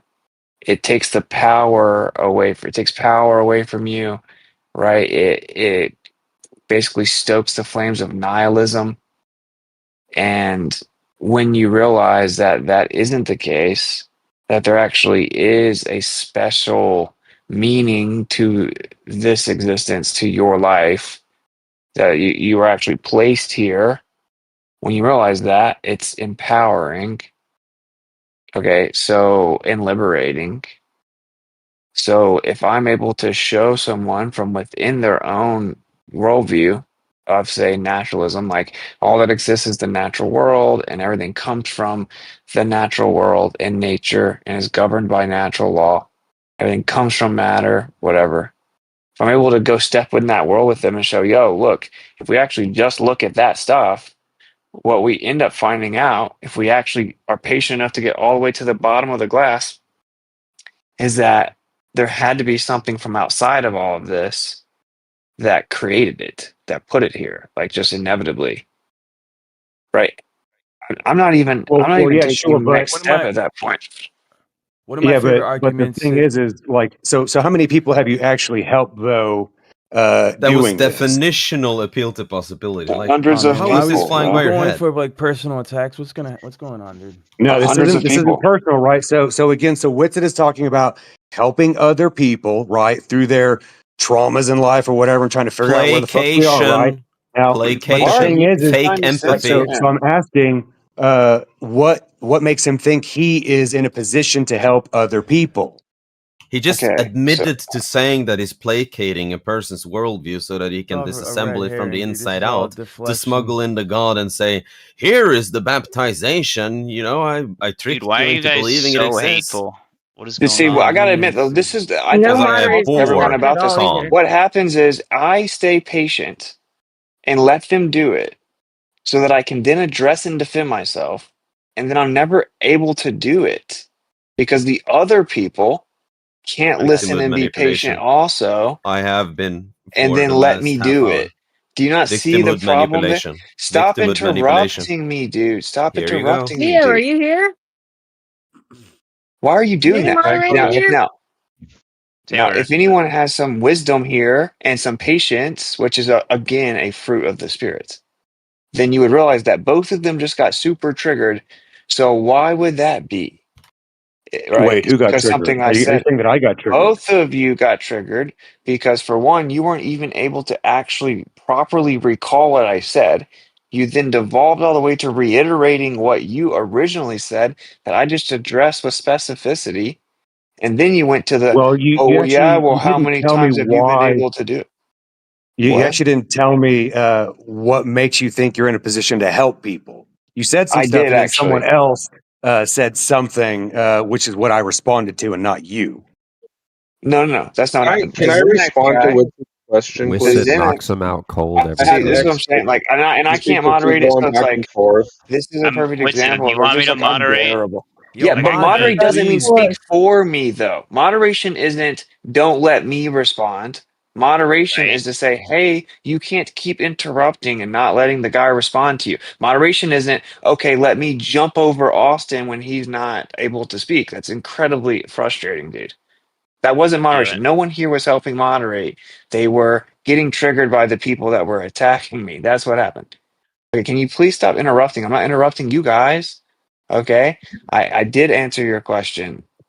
I answered your question specifically. I said that understanding that from within that worldview, whenever you really keep on digging in and just using basic logic, and you properly apply, say, the laws of that worldview, natural law, you end up finding out there is no escape from the fact that something from outside of natural law is required. And then I said that the reason that I am in a position to be able to do that to them is I figured that out. And why do I do it? Is because it is a very empowering thing for people to realize that they are not some inorganic matter that got struck in primordial soup and have meaningless, purposeless, nihilistic existence, and they just are going to die to nothingness. That's just blatantly not true. They actually were placed here and are special and have meaning and purpose. So that's why I do it. That's why I'm in a position to be able to show them that, which I equate to helping them. And I explained why I equate it to helping them with Okay, specificity. right. So you just So claimed I then my didn't follow answer it. That was then hold perfect. on. Then my follow-up question was, and how many people have you done this for? Right. And I started to answer you, and then everyone freaked out. Hundreds of people, bro. Literally hundreds. Hundreds of Have people. Okay. Yes, hundreds of people have emailed me, have messaged me on Discord, Telegram, Instagram, Facebook, and told me specifically I helped do that very thing for them. Can I go now? Yeah. Cool, man. Hey, I do appreciate your help, Witsit. I know you do put a lot of effort into this, and again, I do appreciate it. Um, we had gone back and forth, I don't know, maybe a week ago about this subject, and you had asked your question, what's the objective of people, of people coming in here, and, you're trying to help. I get that. But as far as the specifics of naturalism, I'd be willing to walk down that road, without interruption. Um, of you know, you said it all leads to like a supernatural power outside of naturalism that's required for this place, right, to exist. And I had posed a question: what about infinity?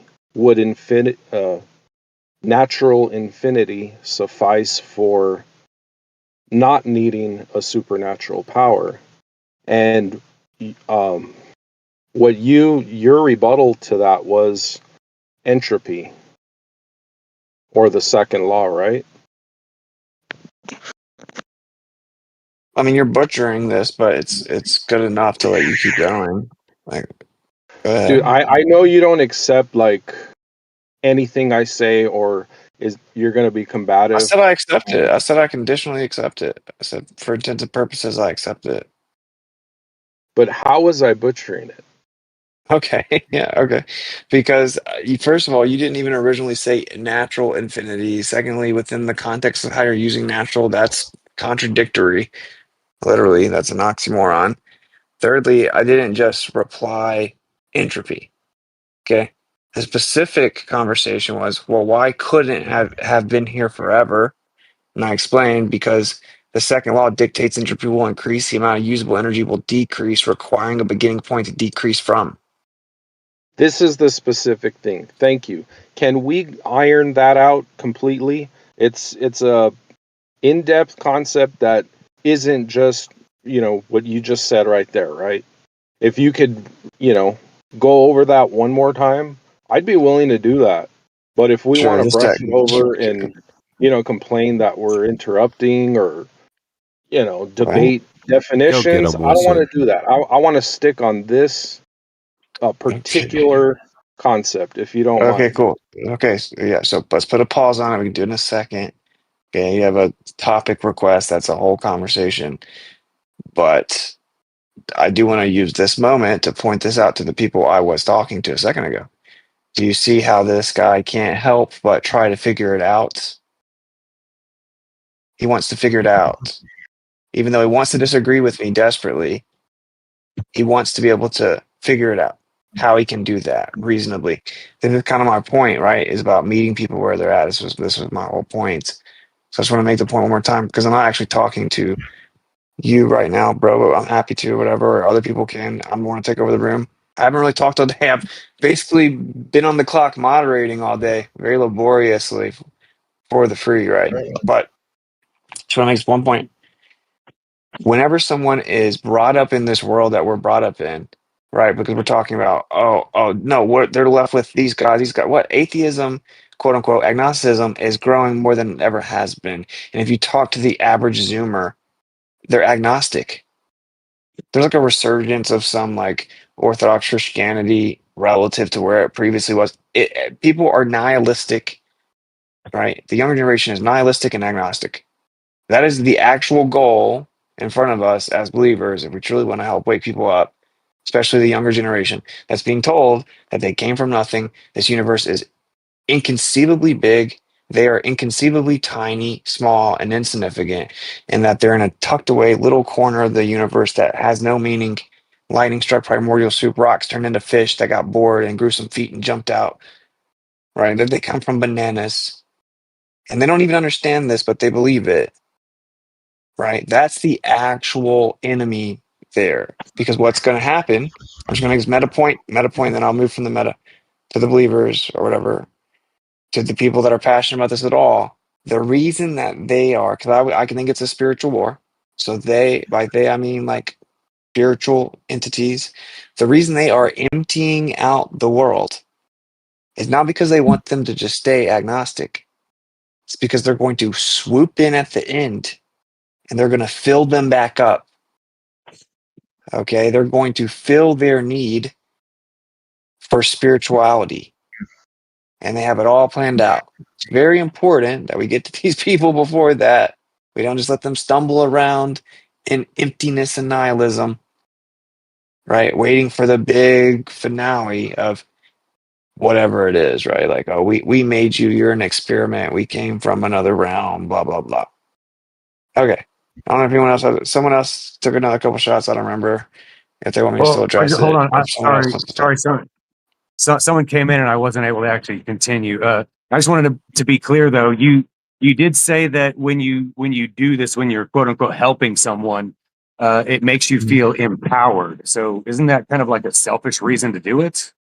That's not what I said. What I said was, I think you did say this. empowered. Yeah, I did say the word. You're correct, but I didn't say it makes me feel empowered.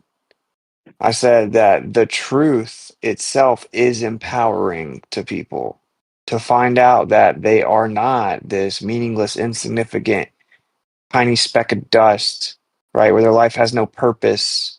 And this place is just a natural bombardment of coincidences.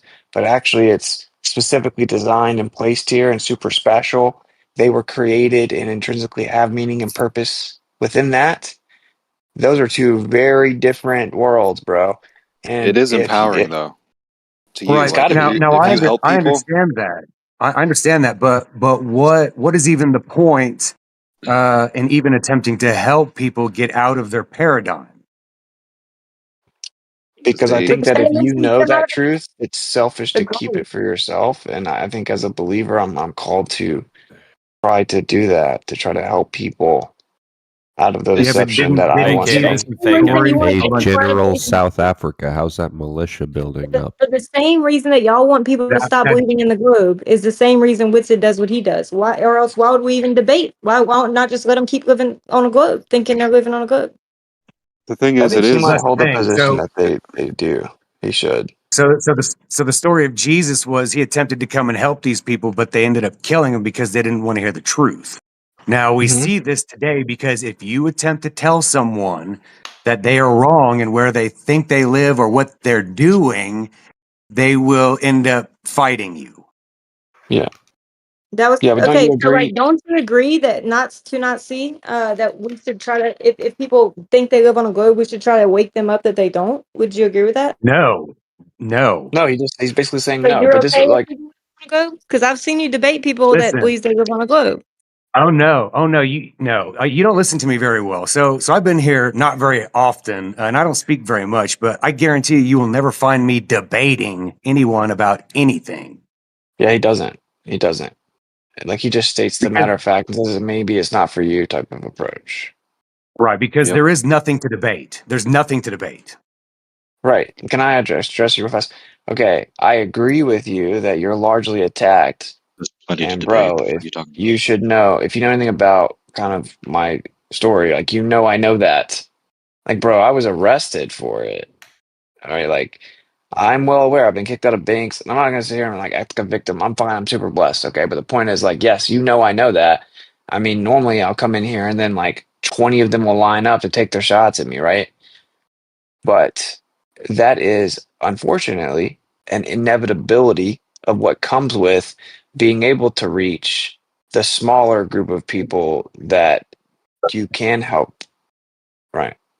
So it's just a matter of like, so you were kind of saying it's selfish, and I didn't want to just say this because like I'm not trying to virtue signal or something. It's actually an act of selflessness, though, right? Because the selfish move would be, okay, figure it out for yourself or don't. I figured it out. It helped me a lot. It changed my life for the better. It gave me meaning and purpose and clarity. But either you're going to figure it out or you're not. I couldn't care less. I got stuff to do. And Or that's the I could thing. try to share it with them like someone shared it with me. But that's the thing. So if you have to go through all this effort just to try to get them to see the world as it actually is, you're going to have to continually do that because they will never be able to figure anything out. Well, some of them do. So I would think you would have a good argument in the sense of knowing when to not, right? Like knowing when people are futile pursuit destined to oblivion or whatever.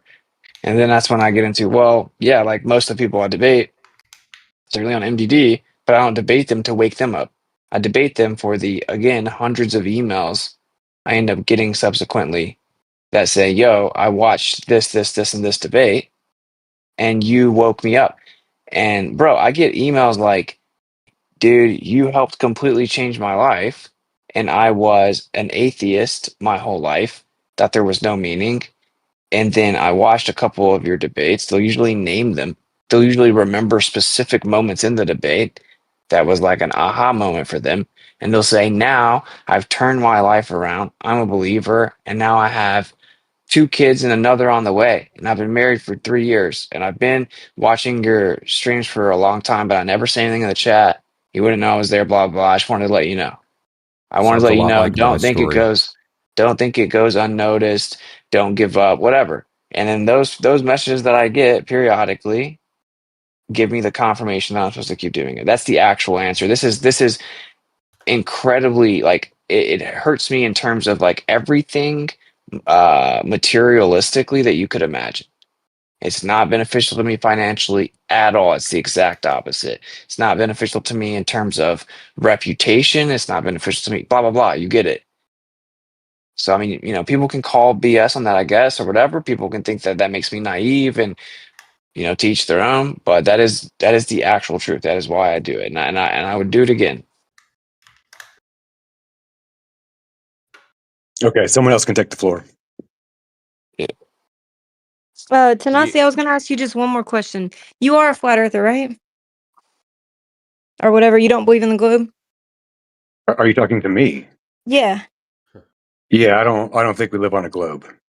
Okay, cool. Do you think that like people should be like sharing the evidence that maybe brought you to that conclusion with others so they can come to the same conclusion? No, because no one shared it with me. Okay, so you think everybody should kind of figure it out on their own? Yeah. See, and the world should be full of people who can figure things out. If you keep perpetuating people who can't figure things out, you're going to continually have this. So then, yeah, I mean, I agree with that. People should look into stuff, and I find that a lot of times they don't, but sometimes faith comes by hearing, like hearing about something, then looking into it, Yeah, but So, that's on them. I mean, I'm not going to do anything more to help them. They have to help themselves. do you think flat earthers should share their knowledge and experiments and test with one another? Why? They only get mocked and ridiculed, Okay, even with one another. that's true. So what's So the then point? what's the point of coming on here then on Discord? I'm just wondering. Oh, well, so I'm actually working, right? So, I mean, that's why He's I'm here. gathering soldiers for That's his it. militia to overthrow No. South It's okay. I Africa. just wanted to hear his response. I'm not trying to ridicule you or anything. I'm just wondering what's the point if it's not to like discourse or hear or learn or teach. I don't know. Then what's the point? He wants to Just find curious. Well, so soldiers actually, so they can immigrate to South No, Africa wait. Come and on. join Let his me ask him. militia to overthrow South Africa. That's his All right. that's his Let why. him Do you ever contribute anything let him besides some answer, sort of please. obnoxious comment on the side? Ask him. Okay, Ask him and not he'll to tell say you. anything. Please, can you answer? I'm The sorry. answer I to just want to that hear is your no. answer. Thank you. okay, so he's not wrong on some parts of it, but I don't know anything about a militia. I don't know what that means. Oh, okay. So you're Okay, retarded. so what is the point of coming on Discord? I didn't hear your answer. Sorry. Yeah. So the reason I come here is to hear where everyone is at. Why? Why would that matter? Well, because I want to see how far along we are. Okay. What difference would it make how far along we are? I'm just curious. Like, would it make a difference in the way you act or the way you do? Or I'm just curious. No, not really. But I don't really come here that often. I mean, as you see, and I mean, I rarely speak. So, because most of the time people are just talking about bullshit. Mm-hmm. Okay. This is just But too just for ridiculous. curiosity, just to This see. math. Yeah, that's a good point. Hold on, Zenak. Why are you interrupting? But yeah, I see what he's saying about people coming to their own conclusions. I can definitely respect that. And then Well, when you just said, when you said that you want to see where everyone's at or where how far we've come along, does that imply that there is a teleological, meaning like a goal or some end goal? And then Right, if there's that question too. yeah, and then if Yes, so, there if is. there, okay, then is part of that end goal like more truth, more people knowing truth, getting to more truth, sharing that truth? Like, to what does it involve? Any of those in your mind? I can't say. Well, you want to see how far people are along, but Something your earlier comment is moot. You don't. There's no end point to progress to. okay, so what do you think? Not to see like what is to see how far people along in what context In and their own what difference? understanding of themselves. And lastly, what difference would it make if they, how far progression they've come along?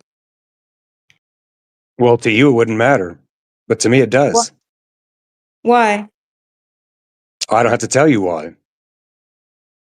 Okay. Is there something secretive going on? You I have no gathering like secrets. intel What for type of something? adolescent replies are these? Like he's in a forum designated for discourse, and he's like being cagey with his worldview. You expect that I have to answer all questions. No, I don't expect anything. Yeah, you I'm do. just observing what you're doing. no, I mean, if you don't mind, we are kind of throwing questions at you, or people are. If you don't mind it, if you don't want to, we can shift away. But I think it's interesting to hear your viewpoint. So, I mean, when you said like how far people are coming along, is that linked to, like the advancement of knowledge and of truth, and then how many people have said knowledge and truth? Is it in your view? Was that anything you were alluding to with it, or am I just reading into that? I guess you could kind of say something like that. Really, it's just the understanding of themselves and where they are. Because even amongst the people who know that they don't live on a globe, they still don't even understand themselves.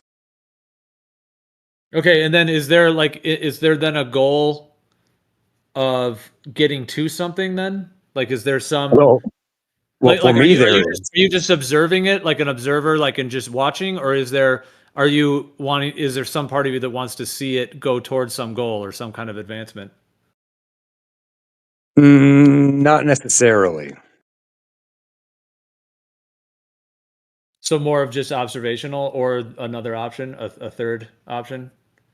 Because like one idea would be like just observing, like almost just observing, the nature of things, and then another one would be like, oh, like there's that there is some goal. Because I mean, beginning people were talking about sharing information or knowledge, or if there is truth, and then the idea of waking others up or showing others certain things, and then you were sort of sharing your view on that. So if you're not as much here to like, because there are different kind of vibes and motivations people may have. Some people really want to debate and win. Other people want to like genuinely share truth that they feel like they found. Other people want to hear more truth or knowledge or information, or etc. So sorry, I forget where the last thing I was asking you, but so okay, either are you more like in an observational, or is there some goal that you have, or a third option? I guess that's the question.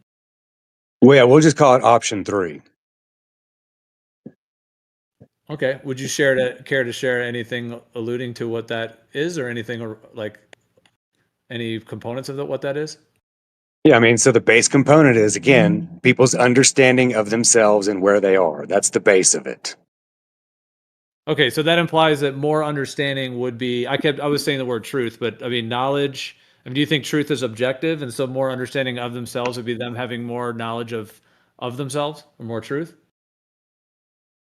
I guess you could call it that. I mean, it's just knowing what you are, knowing who you are, knowing where you are. I mean, it's the basics. Like I said, because even amongst people who know they don't live on a globe, they still don't know what they are or even where they are. Yeah. Are you documenting it? Like documenting like the amount of people who have like XYZ? No, I don't write anything down. I can remember everything. Okay. Are you sharing the information elsewhere? With who? I don't know, with anybody. There's no one to share this information with. Okay. Do you have any? Now it's like a million questions. We're like interviewing you at this point, but Yeah, do you pretty much. but do you have any people like IRL that you talk about any of these topics with, or you just, or because we were saying like, why, you're wanting to come here, because is it because there's not people in your real life that to have these conversations with, or do you have the same thing with them, like wanting to see where they're at? Well, yeah. So, I mean, I usually know where people are just by the words that are coming out of their mouth. So I don't talk to people about this in real life. One, because I'm in South Africa, so there's a language barrier between me and most. While most people do speak English, since it's not their native language, it's difficult to have a conversation about that, which actually makes it easier for me because I don't really want to talk to people about this stuff anyways.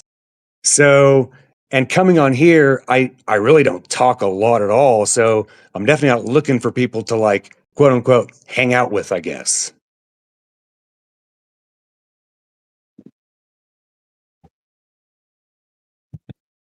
Somebody said you were trying to start a militia. Is that not true? No, that's not true. A militia requires guns, and in South Africa, apparently it's difficult to get guns. It's not like back in the States where you can just go to Walmart and get one.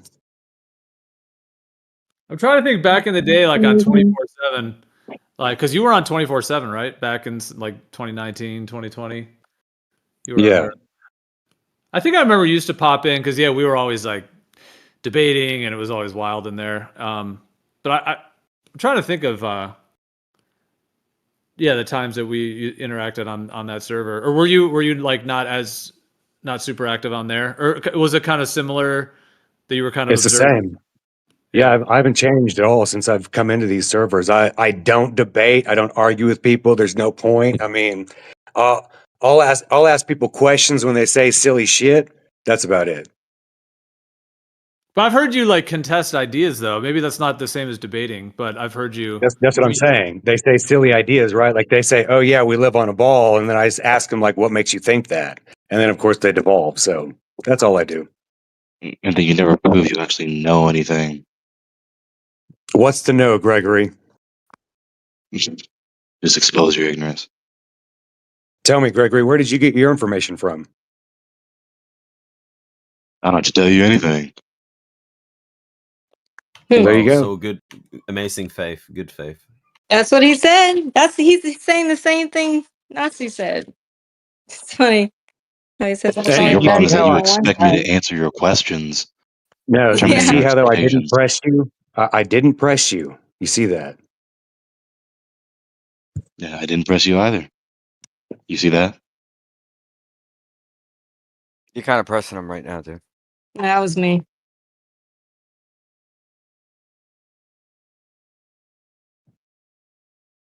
Anyway, we need more good faith discussions. We need more like resolution based debates instead of like tactics but I did want to get back to that point of the We natural definitely do. That's too hello. smug of you. Here, Hello. Taylor's in the middle of speaking. XYNACT, I was almost finished. Sorry. So the infinity naturalism, I think that was one of the last points. If there's any other points that we wanted to bring up, let's do it. Yes, let's do that. So, Witsit, you're asking me to accept your framework as the starting point, but your framework begins with the assumption that the universe is a contingent thing requiring a creator, which is the very thing we're debating. So, here's the thing. I don't accept that initial presupposition. So, let's first discuss why we should think of the universe as a glass and not, for example, as a fundamental uncaused existence.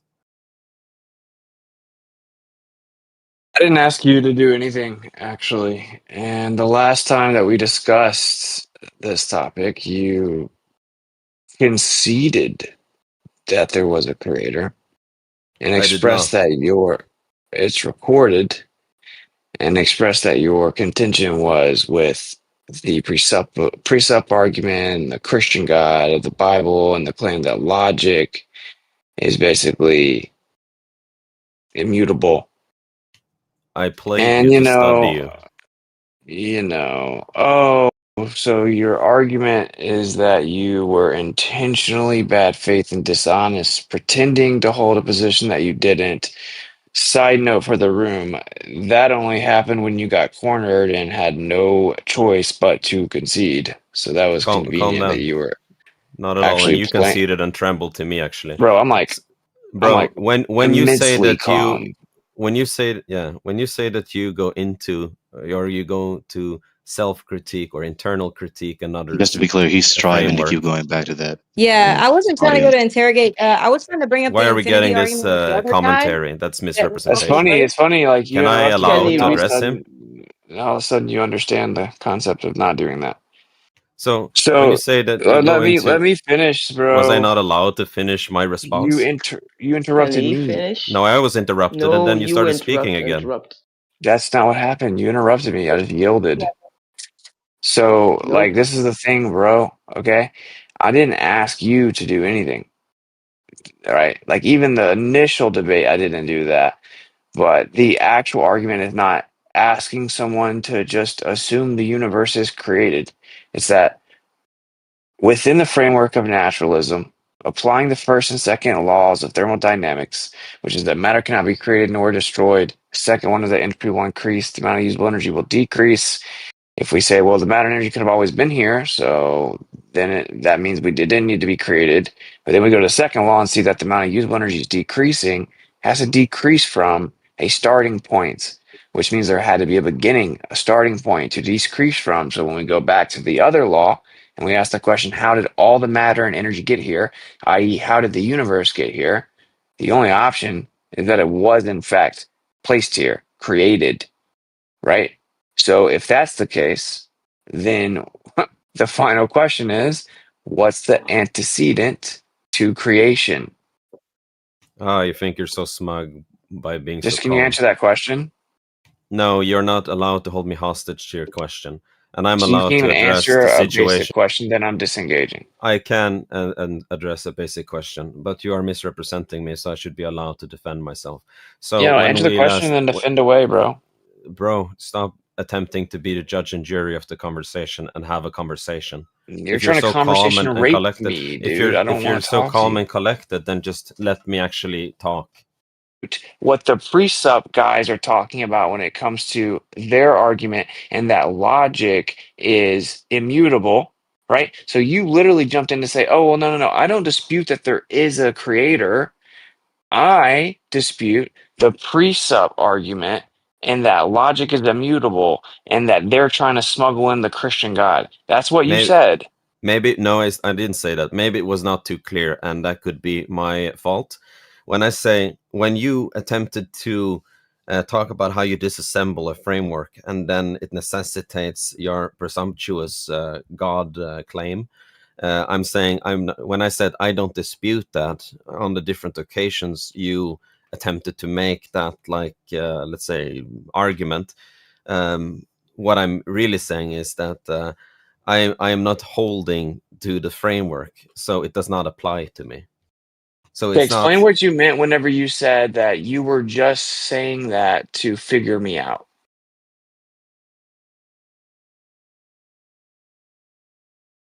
What did that mean? Why are you hesitating? Answer now. I'm not hesitating. Answer now. Yes. So isn't this interesting? Good? No, let him answer. Yes, because I actually initially believed that what you told about me was something I did, but I recollect it properly now. I did not submit or concede to God's existence. So you asked a disingenuous question. Wait, so your position is that you forgot that No, that's not my position. didn't. So you're saying that just a few minutes ago you thought that you Yes, I also did that. I'm not disputing Wait, it. chill.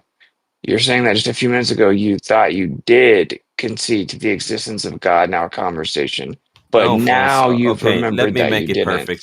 allow me to make it perfectly clear then. I engaged with you to learn about your presuppositionalist position, whether for a fact it was so. Going into that, I, let's say, applied the Socratic method. I asked questions and I gave not all too perfect answers so that our conversation could continue along. Then there was also a summary. This is all recorded. I have it on my computer and likely should upload it after this because you are attempting to redress my position, which now necessitates me to perhaps upload it because, well, that's sort of disingenuous, unless we can clarify it right now. I gave a summary, which you also asked to be provided in personal messages, which I did. You said you wanted to continue conversing upon them, but that never happened.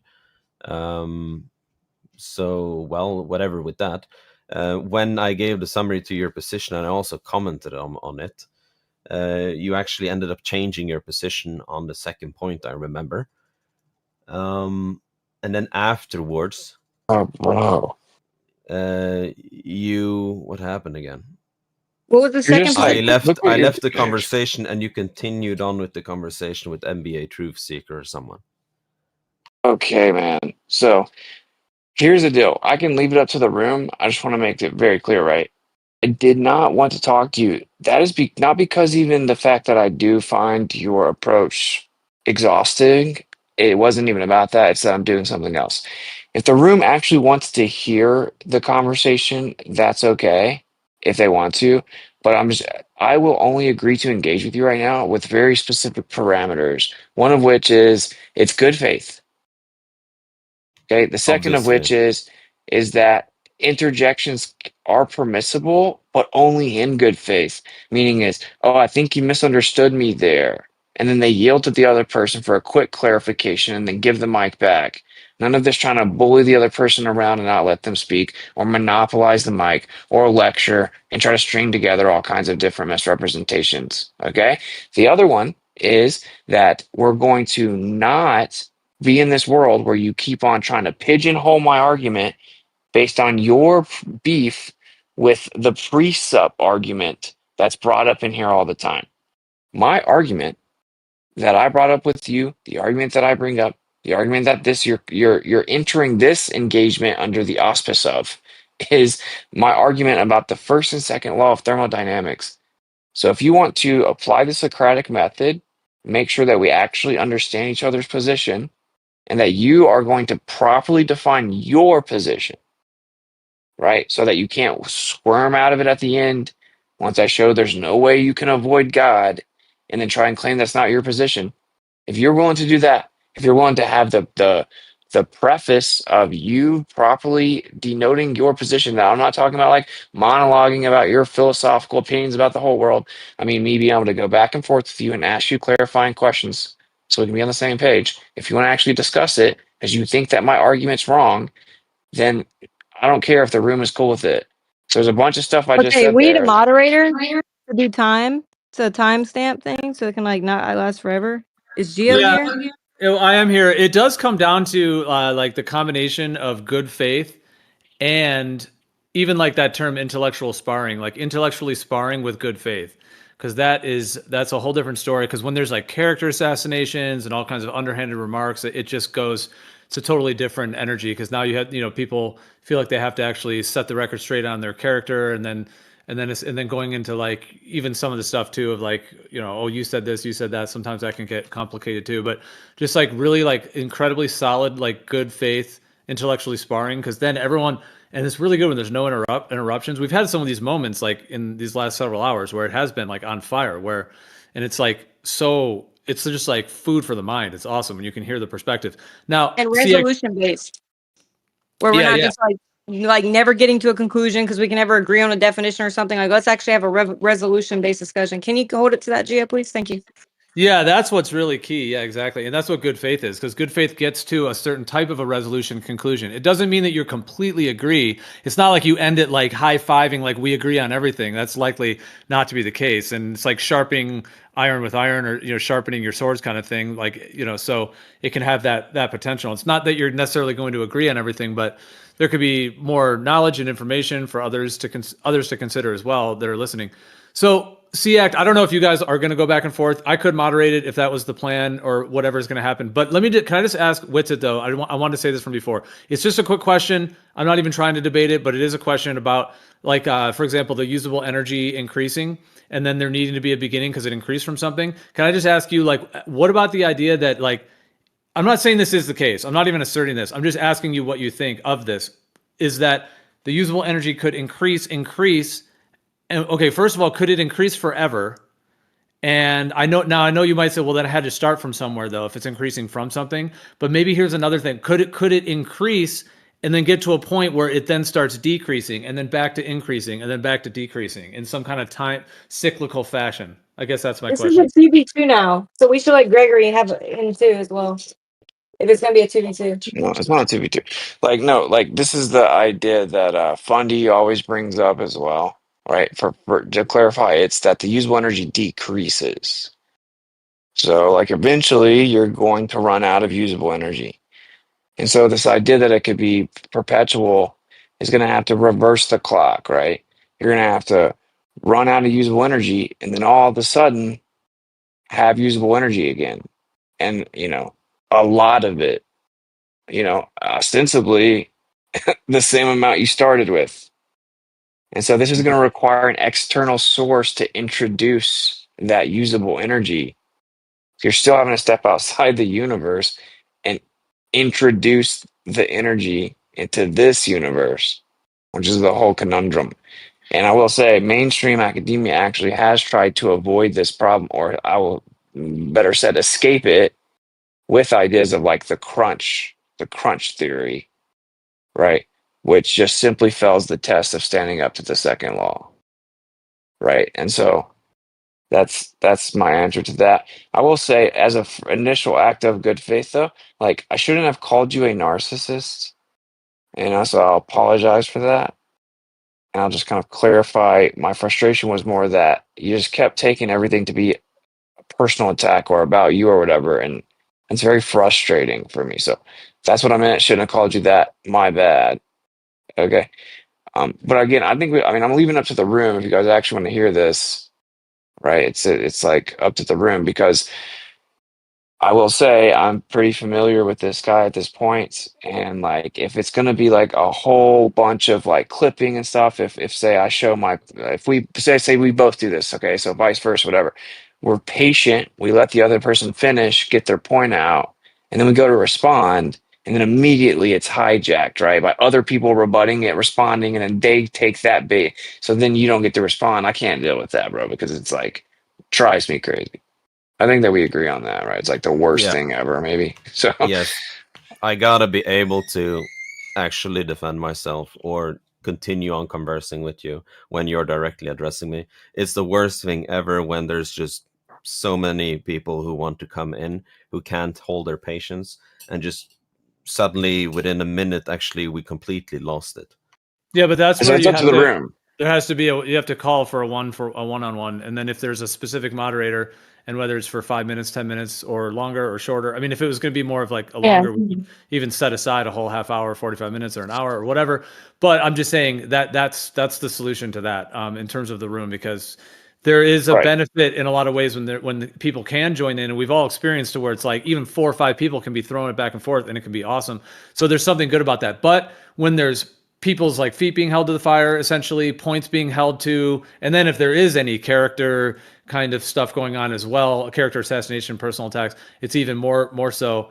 So whatever we want to do, we just have to have the structure, at least to that degree, unless it's like a specific event where there's even more structure. But I was saying energy increases. I really meant to say entropy, so I was just speaking, so entropy increasing and usable energy decreasing.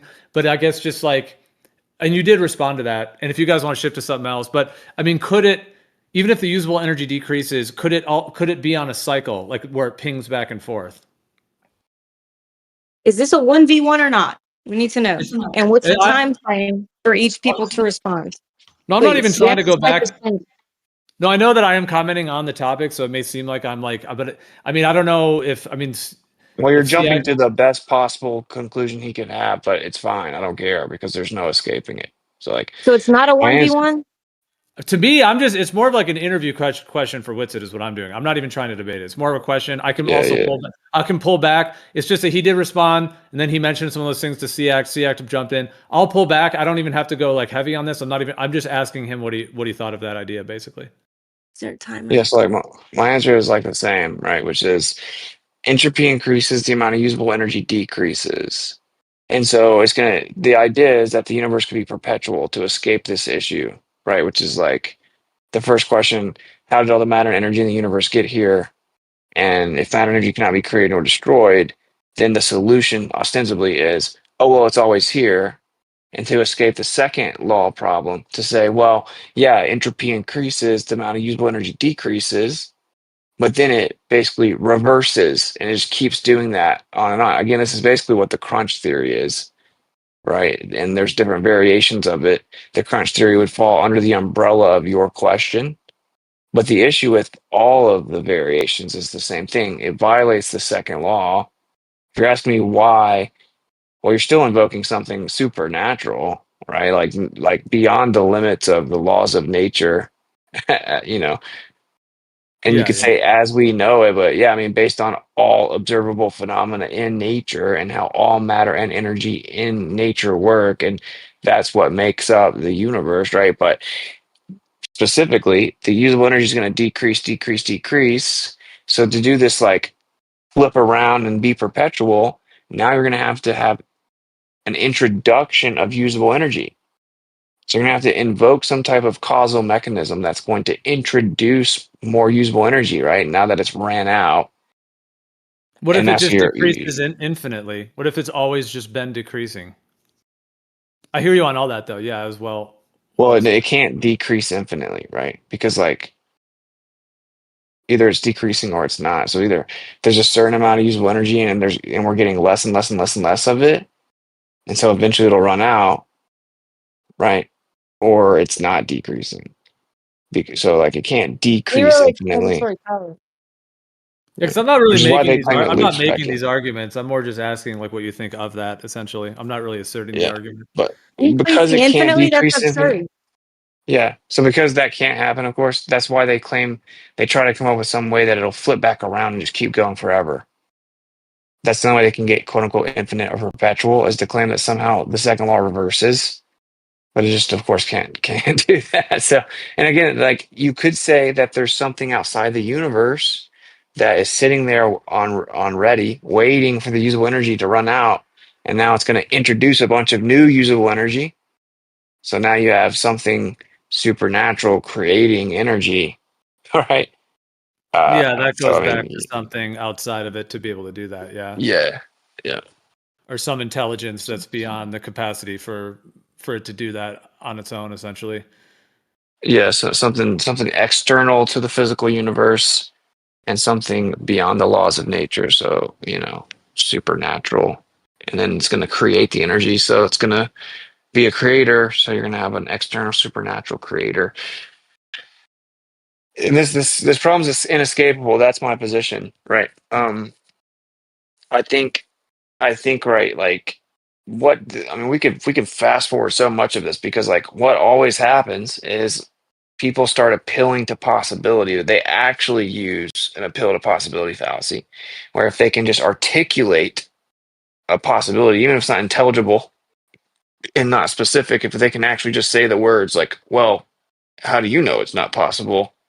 And then just like whatever. They'll say like there could be a scenario in which the natural laws don't apply, and the laws of nature are different, and matter and energy are different, and there can be infinity, and there is no time, and you know what I'm saying? So it's like, well, you could win any argument if you can do that, which is why it's a fallacy, right? Because So anyway, I mean, that's where it normally devolves to. I mean, that's straight up what I got from PhD Tony. In circles for hours. So I don't know. I mean, maybe there's a difference, but okay. So I guess it's up to the room because I'm open to whatever you guys want to do, right? Like if you guys want to have like an open room and then we're gonna kind of go back and forth and people can interject, I'm totally fine with that. It's just gonna require kind of like a collective room, like group effort to be good faith and kind of try to like, I don't know, like be selective, not interrupt people, not, you know what I'm saying? And like yield when you hear someone else talking. I personally don't think it'll work at all based on like the history of this conversation and the participants, right? So that's just my opinion, but I'm open to try it. The other option is like a one-on-one type of thing. And like, sure, I guess I'm open to that, but it would have to be like, it's going to be quick. I know I'm like talking a while right now, but like I'm trying to cover most of the ground right now to save us time. Like I'm cool to have like a quick back and forth, like let's get to it. But honestly, and you can respond to this, I guess, but like what I think you really want to do is argue the pre-sub thing. I don't want to argue that. Like I've heard it argued ad nauseum. I don't want to argue that right now. And I know that's like your main beef, and you're gonna have to take that up with the people that want to argue it. I definitely don't want to argue it right now at all. That's not my argument right now. That's just gonna be forever. I'll just put a 1-minute timer then. So you can give or take here, right? Like we can have a maximum limit of like a minute per response, but we can still kind of try to interject free flow or whatever. I don't care. Because it really should be a very quick conversation. I mean, I guess I'll just ask you. I can just ask you, like, so, like, you're saying you reject naturalism, like that isn't you wouldn't identify as a naturalist. Okay, so first and foremost, let's see your hot micing. Sorry. Oh, sorry. So, you don't want to converse into what is your position. Okay. Well, I think it would be formally correct to introduces each other, oneself and one's own position. I don't want to do anything other than act in good faith. It would be very nice if self-entitled foot soldiers don't intervene when they feel entitled to do so. I think Witsit is perfectly able to defend himself if defense is any requirement. And I hope that he holds me equally accountable to, my own doings. With that said, I do definitely have a position. It's none of which you imagine because I built it myself. It's called the groundative tradition. It has a treatise with the philosophical canon and axioms and everything. I have never presented it to anyone before.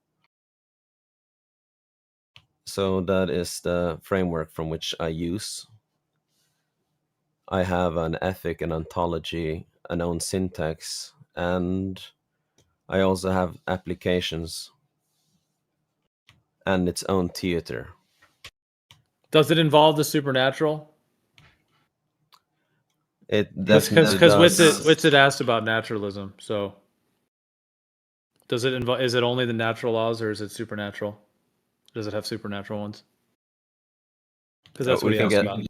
We can get into that. I come from Norway. My name is Martin. I am a professionally trained method actor, meaning my profession entails to have visited the stage on many occasions and acted from real emotion. I have built a professional discernment of listening to when someone is speaking honestly. I have further taken pedagogy in theater and drama, meaning I am a pedagogue of communication and artistry and performance and the science of the being. Theater means to see and drama means to be. So theater is really the science of science. Okay, so I got you. I got you. No, thank you for sharing some about yourself. Yeah, that's definitely. I think important background information for Witsit to have going into this. Okay, so what's the game plan then? Are we? Well, I guess I just want to. I mean, you know, again, the expedited way to go about this, right, is like either A, I can lay out my position and you can try to tell me what's wrong with it, or B, you can clarify on a few of the positions relative to my argument, because I'm not wanting to go through your whole entire, you know, individual proprietary worldview or anything like that. Or okay, so like I it's up to you. Like I can try to quickly lay out my argument that I think you're probably familiar with, or you can just tell me, like in general, kind of what do you accept as true if you want to do that, right? Is it limited to like what can be empirically validated? Would you call yourself a naturalist or anything like that? Meaning like all that we can know to be true is nature, right? Like natural law, the natural world, and everything stems from natural order, if you want to call it that. Or like if you want to just clarify that, meaning because obviously the thing on the table here is like I'm saying that you got to invoke a supernatural creator and that it's inescapable. And ostensibly you're disagreeing with that, yeah? Yes. Okay. So I mean, do you want to clarify, like, if you think there is one? Like, are you arguing in the sense that, like, you think there is a supernatural creator, but that there doesn't have to be one, or you're not sure if there is one, but there doesn't have to be one, or you don't think there is one, right? Like, can you just clarify the general position that you're arguing from? Like, because you're, yeah. Are you just arguing independent of what you believe in terms of a creator? You're just saying, like, this argument doesn't actually, you just disagree, it doesn't actually show the need for it, so it's more of just like a spar but not for any true reason of resolution. Like I'm trying to understand where you're coming from here in good faith, right? Like, do you think there is no creator? So since I just want to act in good faith, I am required to ask you this question. It's not the assertion to say you got to invoke a supernatural creator. Is that assertion not a presupposition? It's an assertion. So does the assertion have a referent in the real? Do what? Does the assertion have a referent in the real? I don't know what you're saying. I think reference in the real, and is it referenced in reality? Is that what you're asking? Yeah. Yeah. Like it's deductive based upon the proper assessment of the material natural world. How so? Mm-hmm. Oh, you said how so? I said awesome. Okay. So, well, we know that in the material natural world, we have matter and energy, different variations amongst the two. Do you agree with that? Or would you say that there's something other than those two things? I'm curious. What is matter and energy? He doesn't answer questions. He just asks them. All right, bro. Please refrain from intervening. I do answer questions. Oh, we didn't clarify 1v1. Okay, What's so the topic? I guess technically he's asking what Witsit means by matter and energy, I suppose. Yeah. But okay, the reason that I'm using those terms is because we're discussing like everything that is empirically observable in reality. and these are the terms that are used, like they are colloquially used and understood, and they're also used in terms of physics. I reject the mainstream claims built within both of them, right? So like, bro, please don't start doing that, bro. Okay, like, so to try to get me to define what I understand them to be is a very deep question that isn't actually pertinent to the discussion, because matter as intangible is tangible, it has substance, right? And energy as in not tangible interactions within the physical world, right? Because now what physics defines it as is the ability or capacity to do work. And I would say that's not a definition of what it is, that's what it can do. If you're going to ask me to define energy, I think that's a super deep question. I do have my own answers, but I don't want to debate it for 20, 30 minutes, right? So it's like electricity, light, magnetism. We're calling these things energy. They're not matter. They're not tangible. They're not in the form of matter, material. And then we have things that are in the form of matter. They're substantive, they're actual, they're tangible. They have composition, material composition. So are those agreeable terms, or we should just apply the Socratic method to come to agreeable applications of the terms matter and energy? Because the end goal is simply to acknowledge everything that's empirically verifiable within the physical world.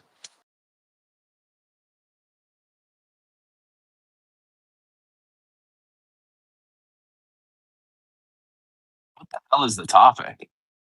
So how do you demonstrate how do you demonstrate the supernatural creator? Okay, so you didn't even engage with that at all, bro. This is not, how's that good faith?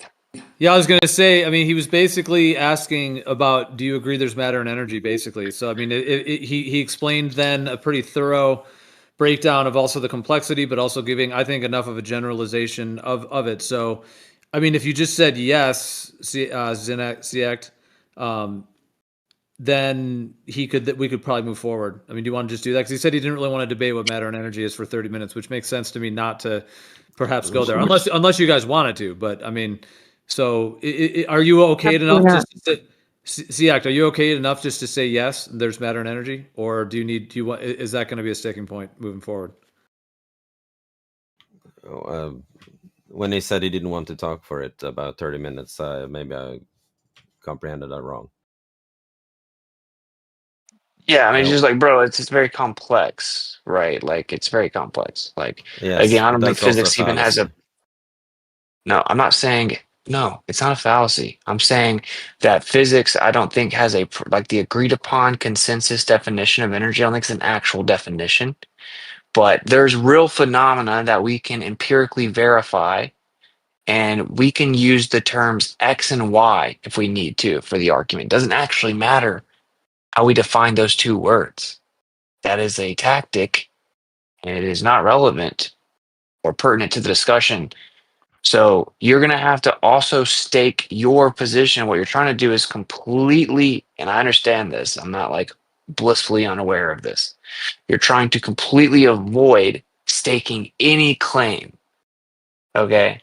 But you're not, you're just trying to approach this from like I'm a skeptic, critical of your claim position because it's ostensibly undefeatable, which isn't true either. But it's like, okay, if I have, like, when I touch my desk, do you agree the desk is matter? Man, if you want to act in good faith, don't attempt to misrepresent me before you ask the question. So yes, when I touch the desk, it's concrete. Okay, so you want to use the word, it has but you're not stuff, comfortable with it has calling it weight, matter. you can measure it. Yes, we call that mass. I think where we're at is just can you just is there matter? It's really left at is there matter and energy? What is your answer to that? Yes, I stand in the reality that matter and energy exist as part of what is. Okay, let's move on. Let's go from there. Okay, and so the other question, which is where I think we're gonna get a hiccup again, is like, is that all that exists within your understanding, within the natural world, or is there some other form of phenomena that exists outside of matter and energy in the physical world that's actual? So like not abstract, right? Concrete and abstract are different things in the context of this conversation. Maybe. You're saying something transcendent, something that transcends. Is that a word? Or transcendent to this realm, or to this? Sure. To the physical world. Yeah, I mean That would that's be how the I would obviously. That's how that I would would be the obviously. abstract. That's how I would obviously understand that, right? But this is the part I'm not gonna like. If we don't qualify this right now, we'll get over Yeah. to the conclusion, and there'll be like wiggle room. Yeah. So the epistemic position to groundative begins with what is present and evident. That is matter and energy. And yes, consciousness as well, relationships and change. These are actual and they stand forth in reality and can be verified through direct participation. So I don't dispute any of them being an abstraction. They are concrete. And yes, you point to the denominators which I would rather use, or which I think is actually more intelligent to use, which is concrete and abstract. So to go on into what you are asking, what exists beyond our current observation remains an open question. So that can be explored through presence, but not presupposition. So we now have the burden of demonstration. If you make a claim, a positive claim, that there is more that is actual, then my framework will hold you accountable to it, because I will now ask you point to its referent in reality and demonstrate its presence through observation, and show how it stands alongside matter and energy, for example, as equally actual. If you don't provide this demonstration, then what you call more remains speculative, a possibility in of itself rather than an actuality, meaning it's now properly categorized as abstraction. okay, so do uphold your claim of consciousness to that same standard that you just articulated. Well, consciousness is a jargon for, yes, it is an abstraction itself, but it is a jargon word for awareness. Okay, so uphold it to the standard that you just laid out. So you think consciousness is supernatural? Is that what you're saying? No. You said that it has to adhere to those parameters. You previously said that consciousness exists. So is consciousness observable? Because that was one of your parameters. Well, we're talking. You can witness a child. I can witness a child? Well, yeah, sorry, it's maybe too vague and simple. You can think, can you not? And you can see the effects of other thinking onto things, meaning you don't need to be inside their head, etc. But let's get just more to the ground. Wait, no, this is super important now, right? So I think you're starting to see it. So we can see the effects of thinking, okay, but can we directly observe consciousness? Yeah, it is a prime example of something that is present and actual in reality through direct experience. Consciousness is self-evident. It is the very medium through which we encounter reality, But can including we ourselves observe and the it? world. Do we observe it?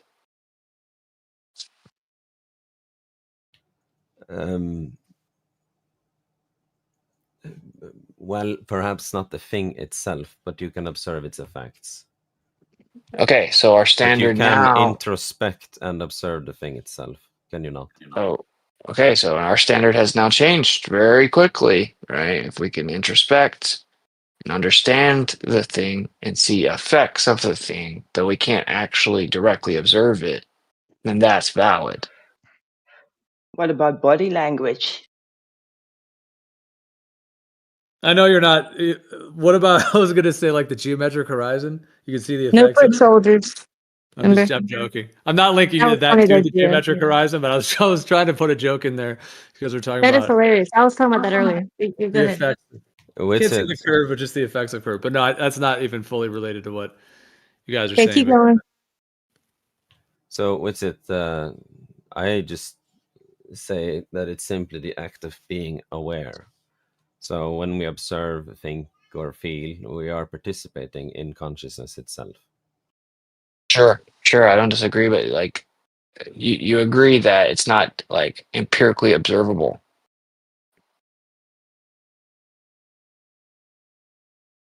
Are you guys including like out of body experiences or like spiritual, dreams and visions, and in terms of being able to experience what's outside of this realm or this, the physical world? Are you including? I mean, good question. Right? My position obviously incorporates the transcendent metaphysical inevitability of the supernatural.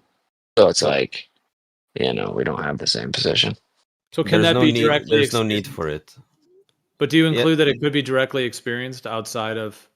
Sorry, if you guys are in a 1v1, I guess if it's you're saying there's no need for it, but you just demonstrated a need for it when you invoked consciousness. You did. You originally said that needs to be observable. Yes, and you said some steps back that it was not a supernatural inference, but let me then put it to you, okay? So knowing is co-presence.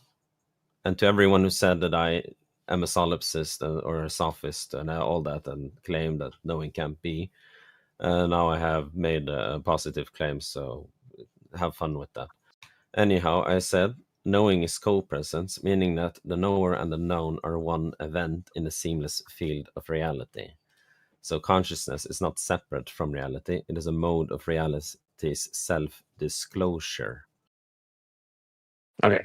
You just asserting it doesn't address the point, which was that your original parameters is that it's observable. This sounds extremely pedantic to the audience. I can assure you it's not me being pedantic, because I was obviously very cool with just acknowledging matter and energy colloquially, but I know that this is a prerequisite to continuing the conversation, because your entire argumentation is very foreseeable. It's very foreseeable. And I use that word as a double entendre. So, I mean, the thing is, okay, we agree that in the physical world, there's matter and energy. You acknowledge that some things exist outside of matter and energy, such as consciousness. And although we cannot directly observe it, right, we do know it to exist. We know it to be actual or concrete, as you put it. Okay, we know it to be actual. Okay, so just please refrain from attempting to do the gotcha. I would rather have a good faith conversation. What was the gotcha? That it's so foreseeable and that kind of stuff. But sure, you're allowed to speak. Well, that's what it's going to be. So. And here's the smugness. That's what I'm pointing to. Please don't forget, I'm a professionally trained communicator and educator thereof. So when I say that, it is for a fact, actually. Anyway. Okay, but you don't seem to understand. I don't want to sit here for 3 hours. It's nothing to do with being smug. It has to do with me wanting to actually get through the conversation. We haven't even started it yet. I have not forgotten that. Okay, so it's not me being smug. It's actually me being very patient, and it's me dropping what I was doing once you requested this, right? Okay, so it's not me being smug. The conversation has already started, man. It's been ongoing already. What do you mean? Well, I have an argument that you're contending, and we haven't even gotten to that yet because we're still trying to come to agreeable terms prior to doing it. Okay, well, it's a pretty broad. Let him talk. Yeah, exactly. When did I not let him talk? Wait, no foot soldiers. Yes, Members? no foot soldiers, Crystal, Okay, well, please. tell your own side that, please. Thank you. Yeah, I just can we did. just get back to the content because there maybe were like some very small personal jabs that just went back and forth. So maybe just reset it, whatever jabs happen on whatever sides, and just let's get right to where it's at or where the content of what's being discussed. Yes, so consciousness has a direct referent. It is verifiable through the immediate experience. We can point to it not as an object, but as the subjective ground of all experience. This meets the standard of what I have named referential integrity. And then it touches that what is. So unlike claims about supernatural creators, consciousness does not drift into abstraction. It is continually present and accessible. Okay, like, dude, like, and if I say what is right now, right, like it's gonna be spun as me being a jerk or something, but like, okay, you're using a language model to come up with these definitions, and you keep saying things like what I have coined as, right, and then you're reading off lengthy sentences and definitions built within like how you have a very nuanced, oftentimes arbitrary application of these words and phrases, and you're reading them all off as if if I am not able to know what you've defined them as and memorize them long term, while I'm just literally sitting here on my AirPods, not reading anything, that's going to somehow show that I can't rebut it. But no, it's just I'm trying to avoid the lengthy discussion that is now going to entail, right? Because now I have to ask you when you say that you coined it as, I think you said integrity. What did you mean by the use of integrity in your previous definition? And I'm pretty sure the room can now see we will be here till tomorrow before we start the conversation, which is why I would really hope that you can meet me. You know, I can see why you're probably telling the truth when the last time I said, okay, we can discuss some more of this in depth later because you're wanting me to engage with like all the specifics of like what you admittedly coined as your own framework. And sure, I'm sure some of it is intriguing and thought provoking and stuff. And that's like, I'm not being disingenuous when I say I might would want to talk about it later, but I'm just trying to see, like, if we zoom out and say, let's maximize good faith for intents and purposes, we're going to come to agreeable terms. What you did was then pivot and kind of put your stake in your flag in the ground and say, no, no, no, we're going to use my terms and phrases within my framework, which I admit is only known by me, and I just created it and have not revealed it to the world until now. So this is not really good faith, right? Because it's going to be very lengthy conversation. It You did will say you DM'd if me you some make stuff, but such I a. haven't read it. It will become extensive if you make 1 minute attempts to explain me, which only unfortunately misrepresents me and shows incredulity on your side. If you want to do that, then you can go on. I can give simple explanations to thing very simply. Well, referential integrity simply is very simple. It's just a principle that every word, concept, or statement must maintain a traceable connection to something that actually exists in reality. That's just it. And yes, you are correct. You are right. I'm not going to be dishonest with this. Yes, obviously, I have since I have written a formal treatise. I do have a document which I am Referencing, which is cool. using as a reference, meaning I am quoting myself because I want to be poignant and coherent about what I say. That shouldn't be any bad faith. That just shows that I am coming into this with the desire to actually uphold myself to a high standard. Well, I gotta applaud you then. If you have no notes, sure, we can go on from there. I think we're moving into what you now would, I said that there was no need for a supernatural inference. And the reason for that is that the existence of consciousness does not necessitate that, what you call a supernatural creator or any transcendental cause. Such an inference would be a presuppositional smuggling move. Well, I would say you're actually smuggling right now, bro. I would say what you're doing is you're smuggling in, right, a metaphysical phenomena that cannot be consciousness. You're smuggling that in, right? I'm not smuggling. You're smuggling consciousness in as if to have your cake and eat it too, where still somehow it does adhere to empirical means, although it isn't observable, which was one of your initial parameters. And so now we've coined phrases, which in really simple terms, if I'm correct, was just that it is experiential in reality. We actually experience the effects of, right?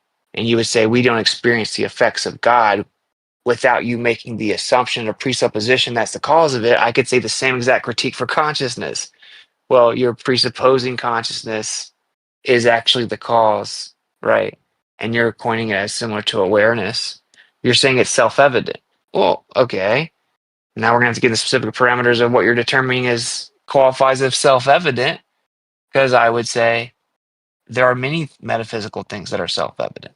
Yeah, But like, because okay, I guess to expedite this real fast though, we agree in the physical world that there's matter and energy. And then my question would be for you, do you agree that we have natural laws that adequately and sufficiently describe and govern matter and energy in the physical world?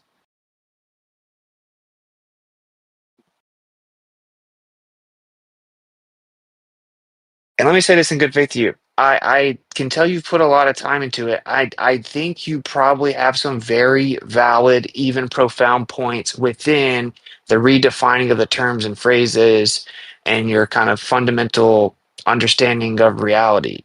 And I'm not trying to undermine that, nor am I claiming I have a superior one. I certainly haven't invested the time to craft one at all, really, right? Nor am I just like going to ambiguously rely on any like status quo or something like that. But I'm just trying to like, if we zoom in on what's right in front of us, it's this like we live in this physical world. We interact with the physical world. We have awareness of this physical world, right? And within this physical world, what we are aware of is basically can be crudely summarized in matter and energy, right? And so I guess my question again is like, do you agree that we have natural laws that adequately describe the governance of matter and energy in the physical world? okay, so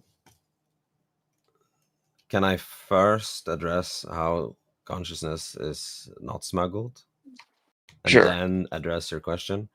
Okay, good. Thanks. So now you just accused me of smuggling in the consciousness. And when Witsit does that, he implies that it is an unverified assumption inserted into the argument, and the consciousness is unverified. So, well, to the room then, this is false. Consciousness is not smuggled. It is self-evident through direct presence. According, consciousness is actually immediate, undeniable fact of reality. It is the very ground of experience itself. So you cannot deny consciousness without using it, much like you cannot deny my law, which I have written, which is that what is, without affirming it. So consciousness has a direct referent. It is verifiable through your own experience right now. When you are talking about matter and energy, you're talking about concreteness. Verification through experience is concreteness. So when you think, feel, or perceive, for example, you are participating in consciousness. I agree with all that, bro. Yes, so then you cannot say that I'm smuggling in an abstraction or a concept or doing a smuggling. Because Well, I need to clarify what I if you mean by agree now, you smuggling. concede to it. Well, I'll clarify what I mean by smuggling, right? I mean, Okay. smuggling it in terms of, in the one hand, it's like we're going to rely on empiricism, right? Which is Okay. which is seemingly the implication. You're using the word reality a lot to express that, right? Meaning like a real rigid, we only accept what we can like absolutely verify empirically. And consciousness actually doesn't fall within those parameters. Yes, I agree it's self-evident. I agree it's undeniable. I agree it's the prerequisite for intelligibility, right? I would say so is logic, so is reason, right? And that would actually drag us over into the conversation that I think that you do want to have. I'm not interested in having right now, but I maybe in the future, and I think we've had exhaustively in this room. I think that's your main thing, right? Is like you've created your framework where you think it sufficiently explains the acknowledgement of consciousness and awareness as the prerequisite for intelligibility without kind of mixing in the immutability, the assumed immutability of logic, right? And 1 second, slow go down ahead, for a go ahead. second. Okay. Sorry. So this is puzzling me a little. So that's why I'm asking you to slow down. So you did say I smuggled in consciousness. Then I gave explanation to what it is, at least within my framework. And then you said, then you withdraw that, and you said, what exactly did you say that you were doing instead? Oh yeah, I'm just clarifying what I mean by smuggling is like smuggling it in as if it does adhere to the parameters of empirical verification, so it actually does not. Yeah, my framework is ontological. Okay, right. So meaning like there are things that exist outside of strict empirical verification.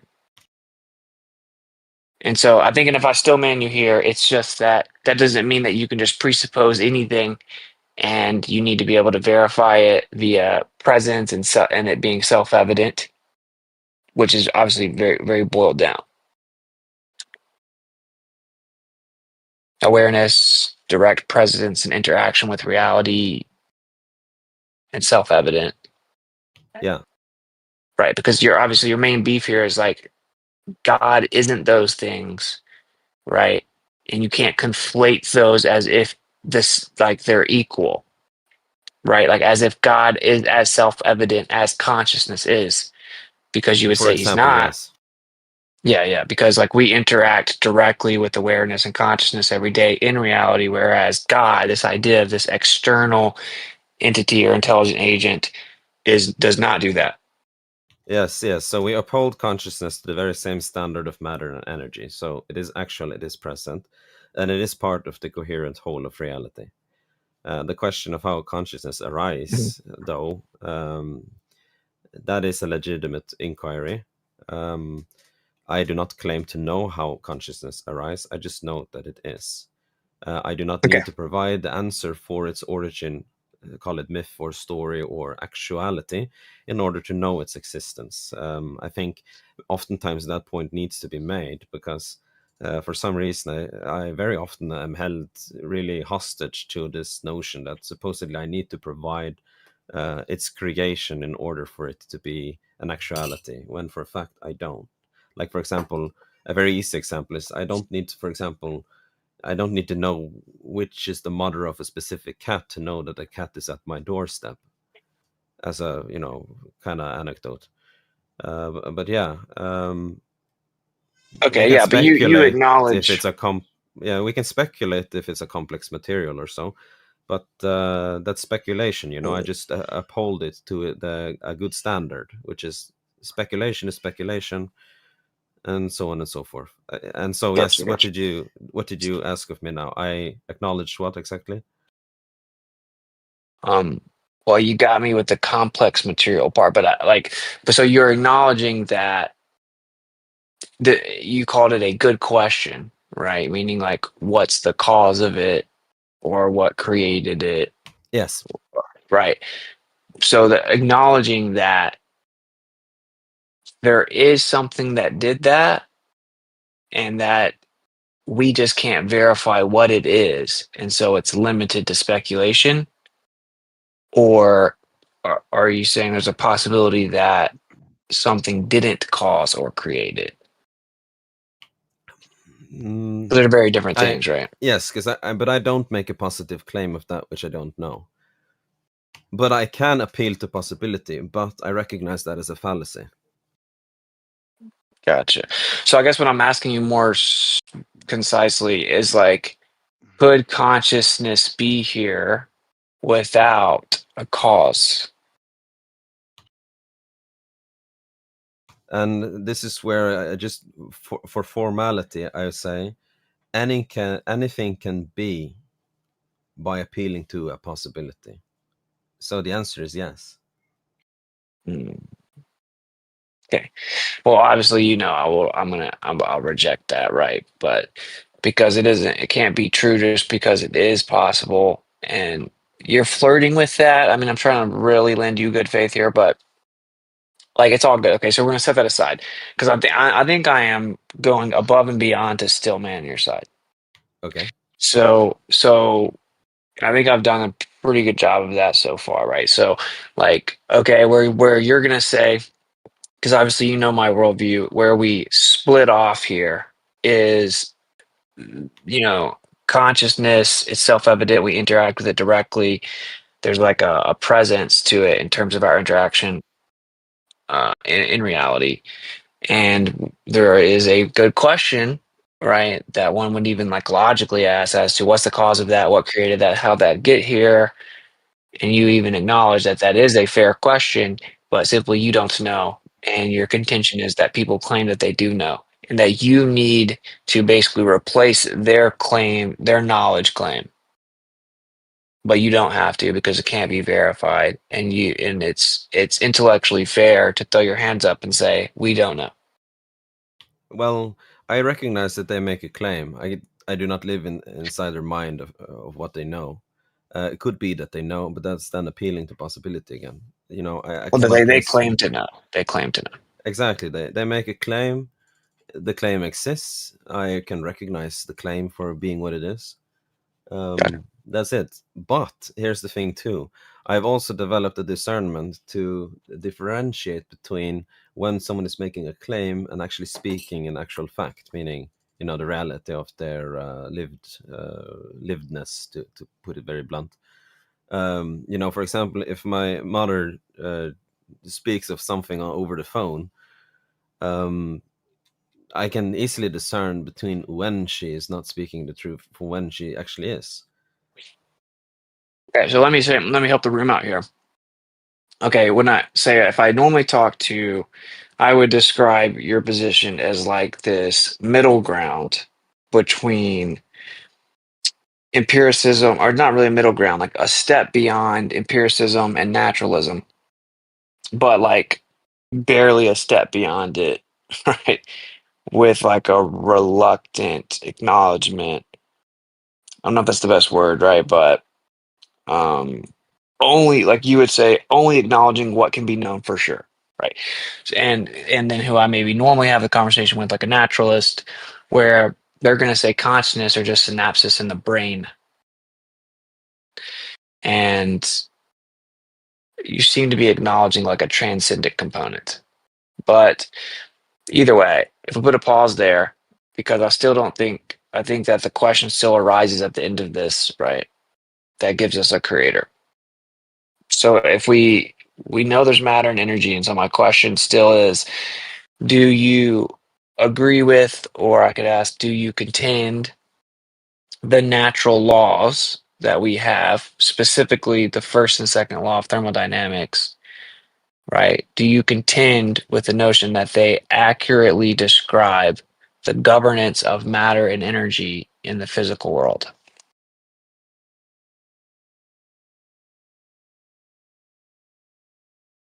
Can I curiously ask why these two specifically?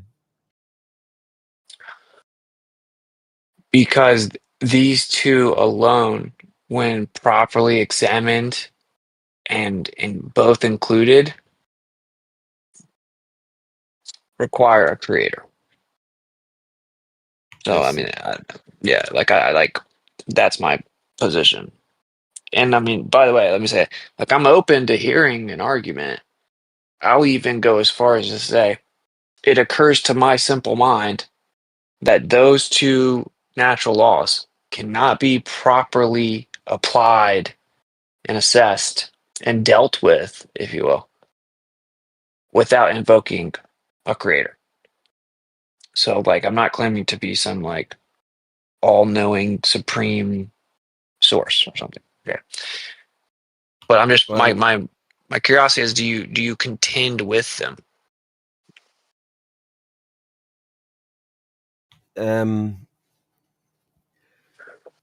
Yes, I do, but I should be allowed to go into why it does not invoke a creator. Well, yeah, I think we're gonna get there. At least let's let logically progress out. I'm cool with doing it in 30 seconds, but like, I think you may know. Good. Well, I was going to ask if I could interject. I've been wanting to, but you guys have been kind of just going back and forth.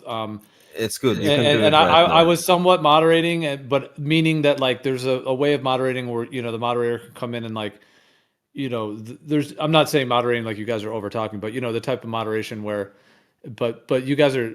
It helps push it forward. Yeah, but you guys are cooking along. Yeah, but can I just maybe ask this as like a quick summation? So, even with what what you were saying about consciousness, I would imagine you would agree that your consciousness that you're experiencing in your body is not the only consciousness, unless you're coming from a solipsistic or etc. But if you're not doing that, that there is more consciousness. There's obviously other humans, there's animals, there's oceans and lands, and everything going on in the world. So yeah, the answer is yes. There's more. Yeah. So if there's more, would that imply, well, if there's more than, the transcendent or supernatural, et cetera, could be there. And then with what Witsit's saying in terms of, I don't know if this is going to help recontextualize it all, but it sounds like you guys are sort of on the same page there. Like, cause that's what he was asking originally. Like, are you only going with like just naturalism or just what you can experience or just the physical? So it sounds like you're both enough on the same page with that. And then I wanted to ask you, Witsit, like in terms of when you said there has to be a creator, what is the definition of creator, or could it be something else? Like if you guys both agree there's more, then does that more thing have to be a creator in specific, or could it be anything else?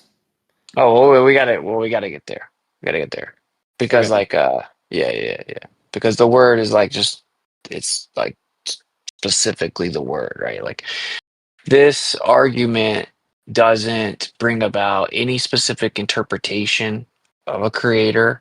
I mean, it does add some specific parameters, but it doesn't do like anything in the realm of religion, right? So like, I'd rather us just get there because I don't want to, like leave out any one of those parameters.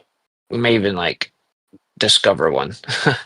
I think we can do it pretty fast. We've done like the heavy lifting, I think. Because like the first law, I mean, I think you were about to say something, right? Because like you're saying you did contend with them, and then you said, but you want to say why it's not a creator. Like, well, let's just set that aside. Let's just take that as a quick reminder to the room what the whole topic is, because someone was asking earlier. That's the topic, right? And the first law says matter and energy. Well, maybe let's agree on like natural law, what that is, right? Like it's just laws that govern nature.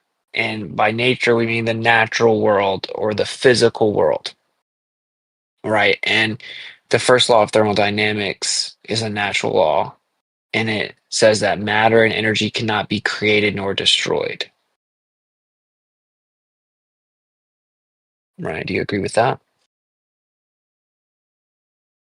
I think there's also other bits that are important, at least for me to be sounding more coherent, that I should also address. I don't want to escape this question. Let me write it down. Can you ask it again? Yeah, I mean, like, do you agree with the first law of thermodynamics stating that matter and energy cannot be created nor destroyed? I mean, that is the question.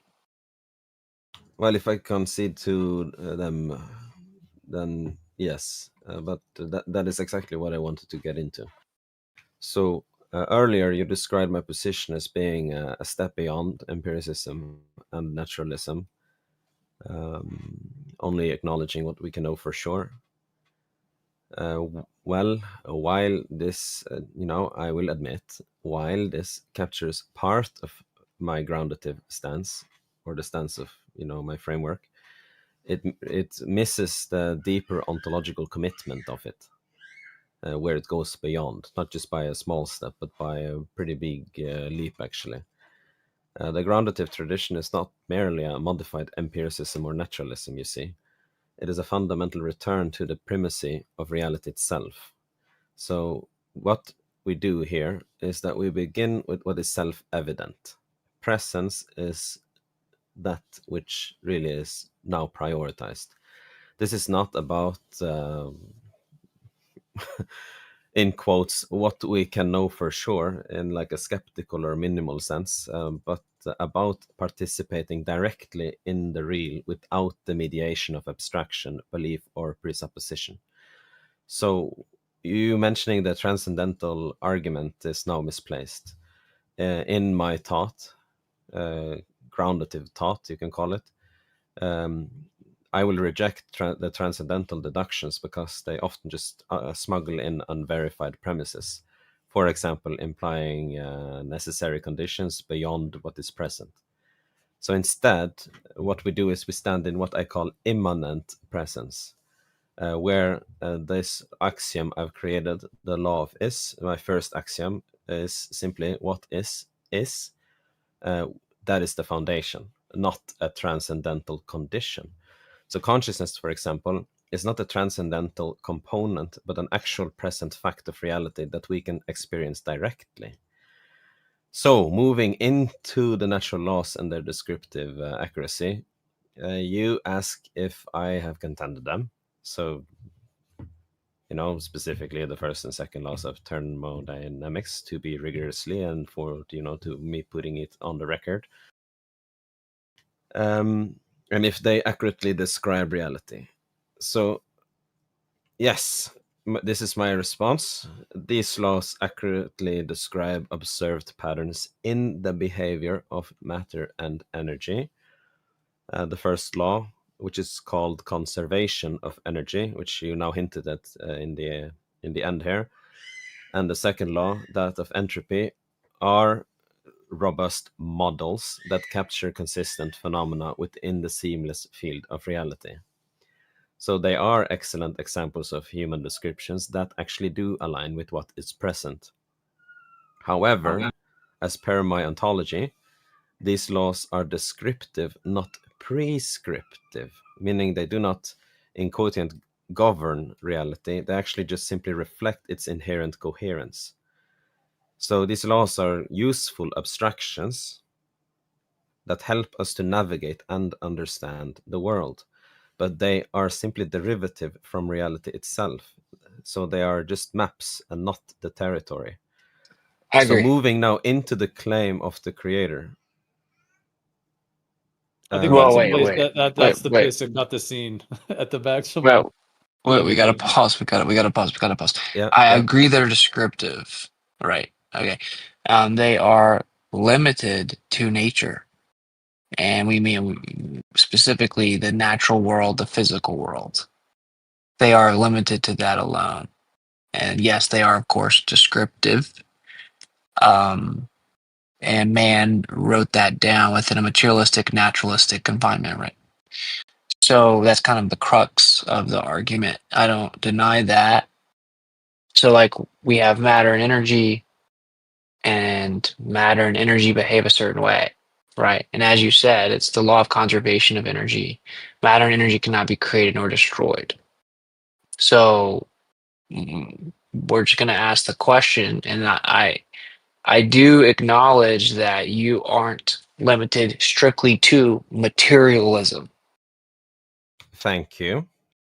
Yes, and hence the whole consciousness, the requirement that we went through that, right? And that's cool, but I still think we're going to end up in the same place, right? Maybe I'm wrong. We're going to find out. So if we just ask the question, how did the matter and energy get here? That's the question. And I think if I apply kind of like your previous standard, it's like, well, that can be a good question. We don't have to know the answer, right? And you're just going to presuppose the answer.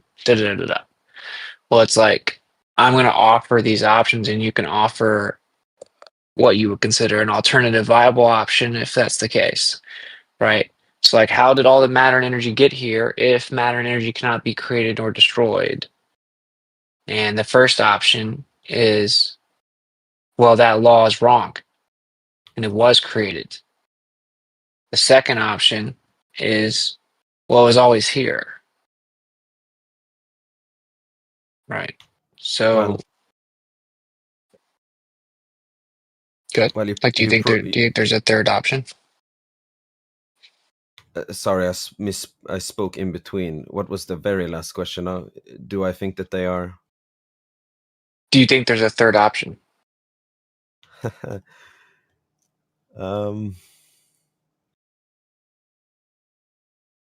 Well, this is the presuppositional leap to the question. How did the matter and energy get here? It's a good question. I'm not gonna dispute it being a good question. But there is a smuggled premise here that matter and energy supposedly got here from somewhere else, implying a beginning that requires an external cause. So what this does is that it presupposes a temporal starting point, a necessary external agent, and a creation event. And all of these are unverified assumptions and not facts derived from presence. So right. So let's pause there. Let's yes. Okay. So let's throw that one out. Let's throw that one out then. Right. Let's throw all that out. Then the other option is that it didn't get here. There wasn't a beginning. So it was just here. It just is what it is, as you put it. It's just here. What's here is here. It's just been here. It's always been here. Because now it's boiled down to the dichotomy that either it's always been here or it hasn't always been here, which is a true dichotomy, right?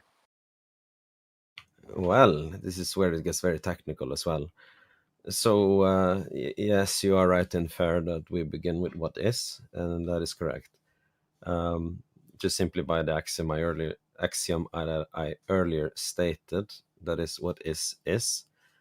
A mattergy and energy exist. So, yes, the universe exists, and we can say that this is our starting point. So the question then of how they got here now already moves away from presence into speculation about absence. So what we do in the groundative tradition is, or from the groundative perspective, to say it like that, is that we observe matter and energy here now. We observe their transformation through natural laws, and we have no direct evidence of them arriving or being created. Okay, I agree. That's what. Okay, I don't actually. Okay, my point is, like, I'm readily conceding that point, right? Which is why we have the other option, which is, like you said, like we had, like, yes, I agree with what you just said, which is like, if you say it got here, it presupposes absence or a time before it was here, thus a beginning, thus creation, et cetera, et cetera, et cetera. And the alternative is that it didn't get here. There wasn't an absence. It just is as it is. We see it here now, and that's all we have direct evidence of. And we see how it operates here, right? But to say that it got here or that once it wasn't here is a presupposition. But my point is that, well, okay, fair enough. The only alternative to that is that it was always here, because either it was always here or it wasn't always here. And that's a true dichotomy. So it has to be one or the other. So we can go with the latter. We can go with it was always here. We haven't had to invoke a beginning. We haven't had to invoke a God. We haven't had to invoke absence of it. Nothing, right? We've easily escaped the presuppositionalist position of a creator, right? It's just, how did all the matter and energy get here? We know it can't be created nor destroyed. Well, it could have just always been here. We don't have to presuppose that it wasn't always here. So are we cool? Are we like in agreement so far?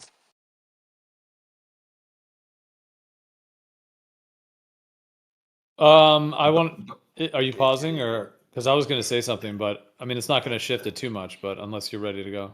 No, I agreed upon being acting in good faith. So Geo, yes, just yeah. What do you want to know, or what was it? Well, no. Did you hear what he said? Were you going to respond? I must agree, I drifted a little, but not because I didn't understand what he said. But I was. I can repeat it. Yes. Really concisely. So, like, I agree with you that if we ask the question, how did the matter and energy get here? Get here does presuppose, right, that it wasn't previously here. And so that's kind of baking it in. So, like, going forward, I would probably rephrase that. But it doesn't matter. It serves the purpose one way or the other. How did the matter and energy get here? Presupposes it wasn't previously here, which denotes a beginning or an absence of the matter and energy, right? Okay, Correct. which basically like a creation, like it was placed there or whatever. So we're gonna throw that presupposition out because all we actually do know is that the matter and energy is here. And sure, that's a good question. Fair enough, right? Maybe it did get here, but we can't verify that.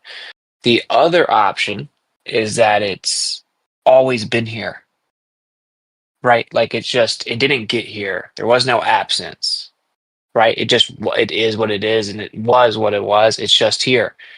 My point there is that that's a true dichotomy. Either it always was here or it wasn't always here.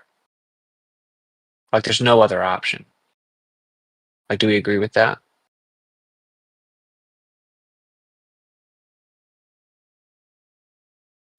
Let me think about this actually. Okay. All right, if you're going to take a second to think, I'll just say really briefly, and I'm not really trying to add too much, but and it may just be a side comment. But like Witsit, have you heard of that idea where it's like, okay, so the creator or God exists outside of time, it transcends and exists outside of time, or in some kind of eternal time, and then it created what we call time, within that to then have, okay, day 1, day 2, day 3. Well, from that like perspective, what's kind of trippy about it is that from the state of the creator or the source or the God, etc., from that state where it's in eternity and it made all of time, it kind of could be potentially interpreted as both of what you're saying, meaning it has always been there and there was a beginning, because it's like from outside of time, it's like a whole, it's like a movie, the whole movie reel. So the whole movie exists as just like, oh, here it is, the movie. And it also exists as the entire, day 1, day 2, day 3, day 4. So I know it's maybe kind of like a different level of like kind of a philosophical view than exactly what you're honing in on. I know it's kind of almost kind of another sort of metaphysical concept where, something could have existed forever because it's eternal, meaning like the whole timeline from beginning to end from some higher metaphysical level could all exist eternally. Day 1, day 2, it's all eternally there, but there also is a beginning within that time scale. Do you see what I'm saying? So it's like it has always been there because like all of time has all been here. But there are also like if you put yourself in it and put the movie in the player and start playing it, or you're a human in it. Now there is a day 1, day 2, day 3, but it's kind of like another like kind of a metaphysical concept of that where like it's like time, the whole timeline exists eternally from outside of it because it would have to be created from outside of it. So from that perspective, it exists. But at the same time, for those of us like are experiencing the physical world, there is a day 1, day 2, day 3, and thus a beginning. Are we doing a 2v1 now? I really want to respond to it before we open up the room. Well, Witsit, do you want to respond to what I said real quick? I don't know if I explained it really well, but do you see what I'm saying? That idea. Yeah, I mean, I can yield it to like what I think is it's jumping way ahead, and like it's not really way ahead, like meaning it could happen in 30 seconds, but it is a few steps ahead. Yeah, Taylor, you want to say something? No, I just was confused because if they're doing a one-on-one, it's kind of hard to like deal with like two. Yeah, that your mic was tripping out. I was just saying it's just difficult to talk to two people at once, so I was trying to do the one-on-one, but if not, then other people maybe can jump in. Well, if you guys want to, if you guys are in a one-on-one, that's fine. I guess I did come in with my comment. I was meaning for it to be shorter. I went a little long trying to describe it. If like I said, if it was just a side comment, fair enough. But yeah, I mean, if we want to either open it up or if they want to go back and forth, XYNACT was going to respond. So at the very least, let's. Yeah, I'll say this. I think it's a very fair question and point and topic. It's actually very profound. I have gave it a lot of thought, and I would be happy to discuss it in a minute. I think it actually is now speculating about the characteristics of a creator, and we haven't got there in this conversation yet, right? We're trying to figure out if that's like a requirement. Right. You see what Okay. I'm Very saying? good. No, that's a great point. And actually, that tags on because the completion, because I kind of got wrapped up in explaining it, but the finality, I was gonna say where it's like, yeah, but what I'm saying is completely a creator. So yeah, that's beyond. Yeah. Yeah, that Yeah. completely is like to a highest level of like the orchestration of it. So right, I know it is jumping in that way, but yeah, so it's not really quite in the what you got, what's being contested in that sense, because it's actually completely on the side of like, yes, there is intelligence far beyond that's able to do all that. But yeah, go ahead. Yeah. Yeah, no, Yeah. I'll repeat it real quick to you just so the room can hear or whatever, right? Like it's I'll say it maybe like 20 seconds. So like how did all the matter and energy get here, presuppose What they're saying and what they're doing is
abstract, right? Concrete and abstract are different things in the context of this conversation.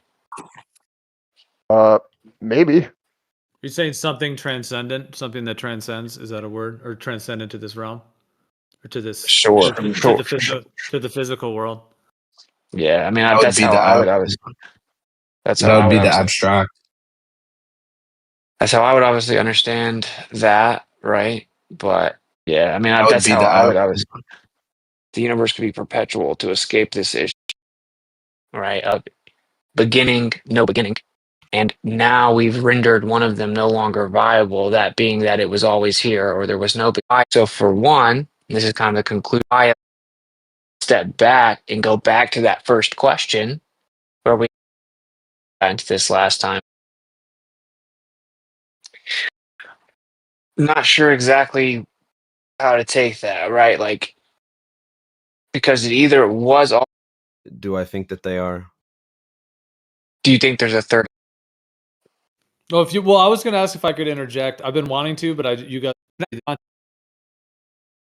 First law is just, let's just take that as a quick reminder to the room, because the word is like just what Witsit's saying in terms of, I don't know if this can help recontextualize it all, but it sounds like you guys are asking. That is the question. You know for sure. And it says that I think we can do.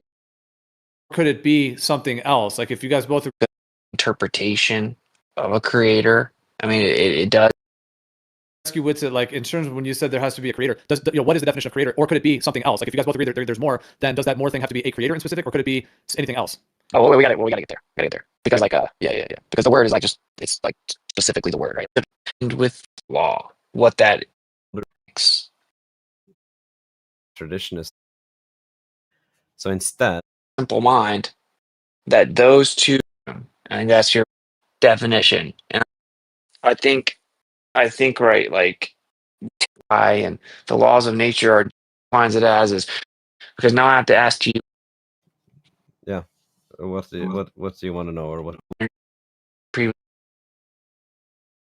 You know, because it's like from outside what you're honing in on. The whole timeline. Yeah, I am. What? Taylor, you want to say something? No, I just was confused because if they're doing a one-on-one, it's kind of hard to like. It's like the room can hear or whatever, right? Like it's. I'll say it maybe like 20 seconds. So like, how did all the matter and energy get here? Presuppose. There is a intelligence far beyond that's able to do all that. But yes, go ahead. Yeah. No, I'll repeat it real quick to you just so the room can hear or whatever, right? Like it's. I'll say it maybe like 20 seconds. So like, how did all the matter and energy get here? Presupposes that it wasn't previously here, right? So it presupposes absence and a beginning, thus basically a creator. So we can set that one aside, and it could have just been, it is what it is, it was what it was, it always was here. But my question was, do you agree that either it always was here or it wasn't always here is a true dichotomy? It's one of the two. Hey.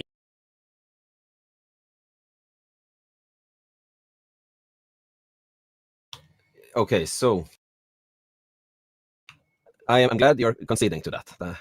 For sake of repetition, really, either always been here, no absence, it is just here. If that was a good rephrase. Sure. So I guess just to clarify, you agree that is a true dichotomy here. The matter energy always was here, or it wasn't always here. Like you agree, like obviously that's a true dichotomy. Like, there's no other option. So yeah, the statement presents a true dichotomy. Right. So then we're gonna go with it was always here, because the other side is a creator. Yes. Okay. Cool. Okay. So it was always here. Now we're good. We're good. Go ahead. 1 second. They are mutually exclusive and exhaustive options, which cover all possibilities for the temporal nature of the universe. So I do not go into saying that it is one or the other, because I do not know. Not sure exactly how to take that, right? Like, because it either was always here or it wasn't always there. Like it just, like you said, it's a true dichotomy. There may be tons of different possibilities within the temporal side of things, meaning like it wasn't always here, but we're not even going to get into that. You know what I'm saying? Like that requires tons of presupposition. Yeah, it does. So, right. So we're in complete agreement so far. So the first law doesn't really offer too much of a problem in and of itself, which goes back to when you asked me why those two. Well, it's the combination of them, right? And so if we go to the second law, it says that entropy increases. I think the second law has been mystified. I think it's very simple, but you can reject my simplification if you want to. But it's that systems seek equilibrium. And in order to do that, they use energy. The process of seeking equilibrium, and we don't mean like literal sentience. We got into this last time, but pressure mediation uses energy. But we can set that simplification aside as a matter, right? The second law, which I think you did acknowledge was valid earlier on, is that entropy will increase and the amount of usable energy will decrease. So if the amount of usable energy in the universe is decreasing, then it has to have a beginning point to decrease from. Correct. So if it has a beginning point, then that's a beginning. Right? I mean, that's redundant, I guess. Oh, but, of course, yeah. Right. So, and of course, that's because it can't just like decrease infinitely. It would eventually run out. You can't run the clock back infinitely. So it has a beginning. So if the amount of usable energy is decreasing because entropy increases when it comes to the matter, the energy in the universe, and now it requires a starting point, a beginning. If I now step back and go back to that first question, where we had the two options of either it was always here or it wasn't always here, either it was temporal and had a beginning or it didn't have a beginning. And to avoid the avenue of a beginning or a creator, we went with the it's always been here route. Now with the second law, so this assumes that both are accurate and both are applicable, right? Then there has to be a beginning. We can no longer invoke the option of it was always here. Simply put, it renders that option no longer viable. And so if we have a true dichotomy, right, of beginning, no beginning, and now we've rendered one of them no longer viable, that being that it was always here or there was no beginning, we're only left with there was a beginning, there was an absence, it was placed here. And so then we have a violation of that law, a violation of the first law of thermodynamics, which says that matter and energy cannot be created nor destroyed. So for one, this is kind of the conclusion of my position, one is violation of natural law, or not being limited to the laws of nature, is by definition supernatural, which the etymology of that word is beyond nature. And supernatural is defined as attributed to a force not limited to the laws of nature. And two, if we're violating the law that says matter and energy cannot be created nor destroyed, right? Well, if it's being created, then of course the logical follow-up is what's the antecedent, the requirement of creation?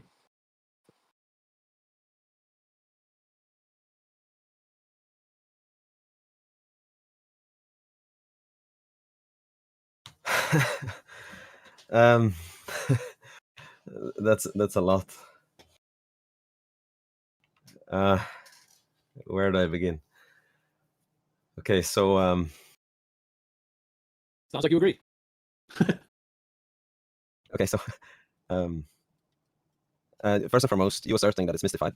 It does align with me wanting to purify speech. That is why the first law is what it is. What is. You know, I am acting in good faith to uphold, you know, coherence to what is real.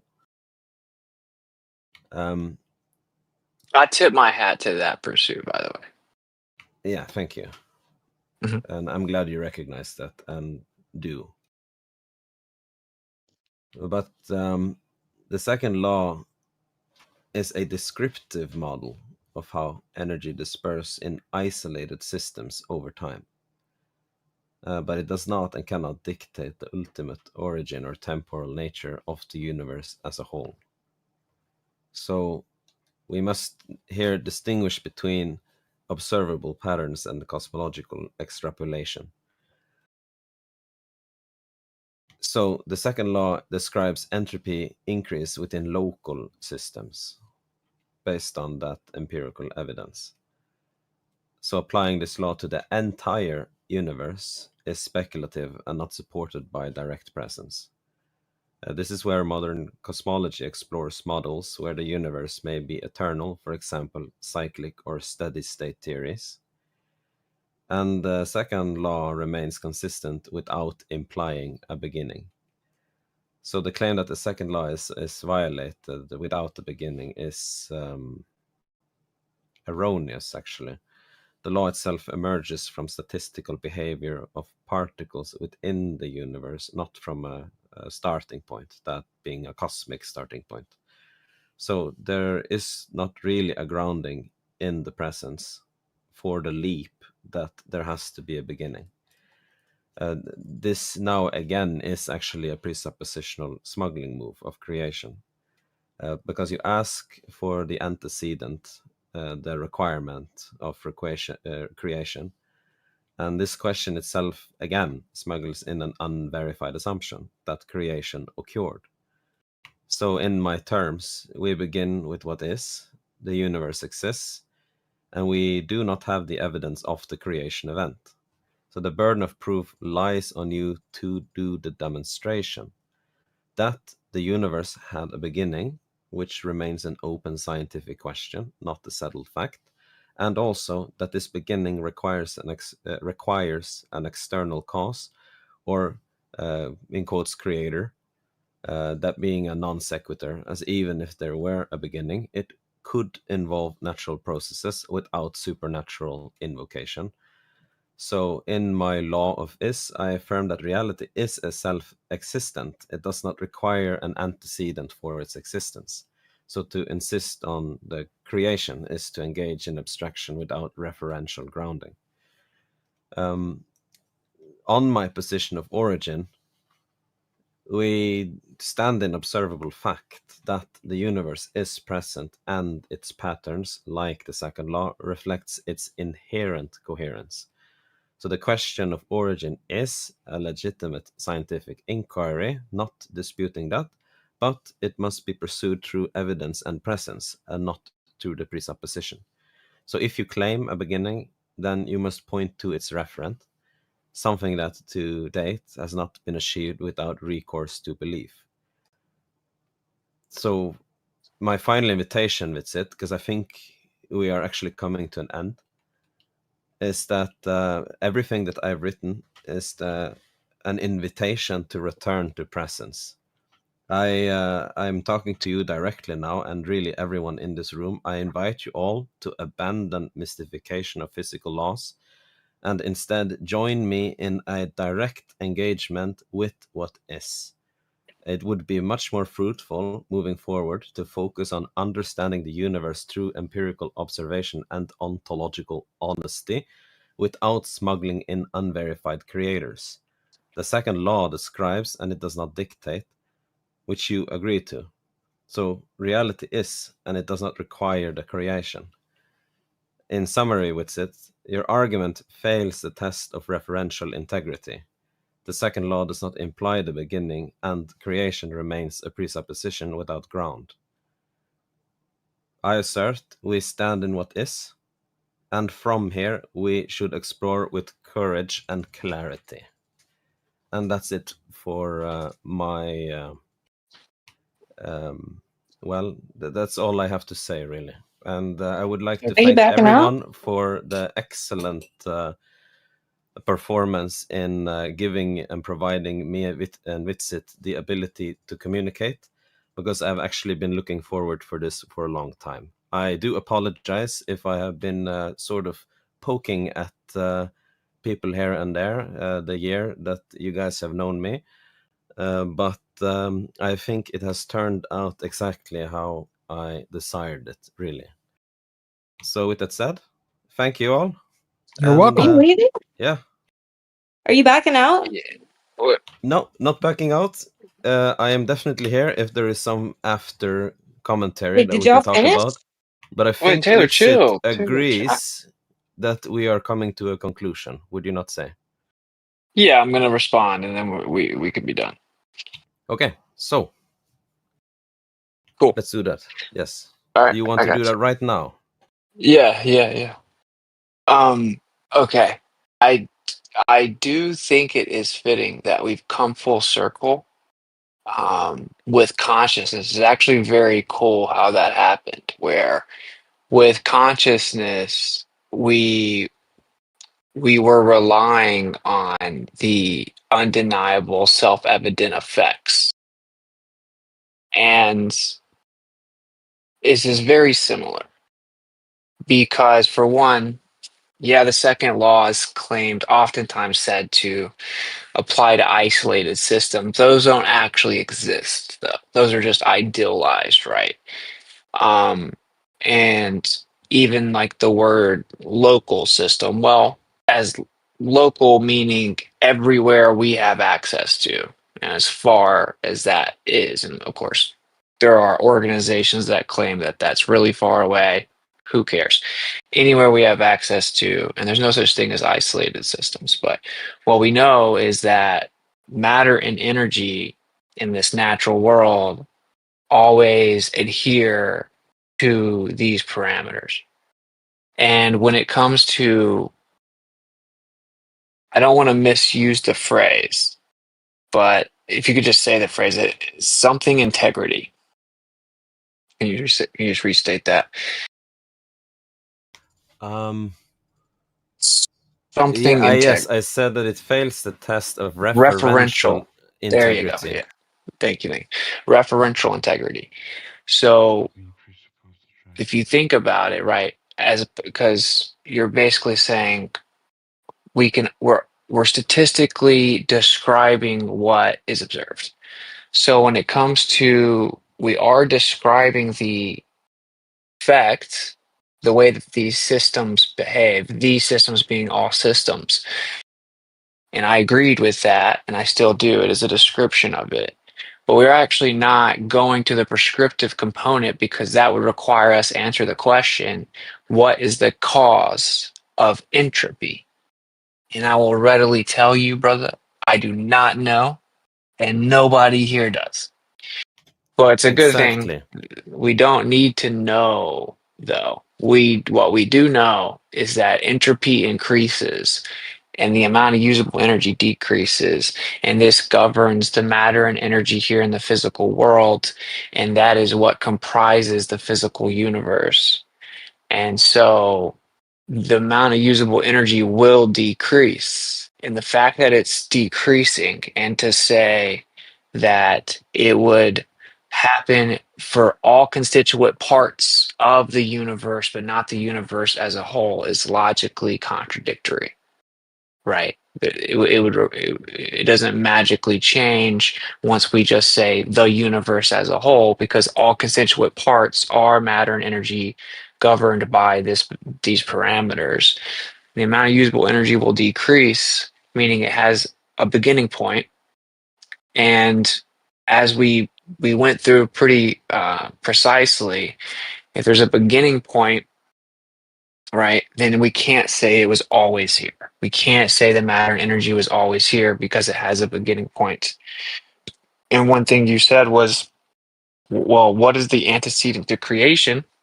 Is smuggling in the presupposition, basically begging the question, right? This would typically be a sufficient rebuttal if someone just starts off the conversation by saying, well, what's the antecedent to creation? You could say you're begging the question that it is creation, right? But in this specific scenario, that's what the first law is about, that matter and energy cannot be created nor destroyed. And I'll expedite this a bit, that matter and energy cannot be created nor destroyed. And so we figured out that gives us a true dichotomy, that the matter and energy was either always here or it was put here. It wasn't always here, right?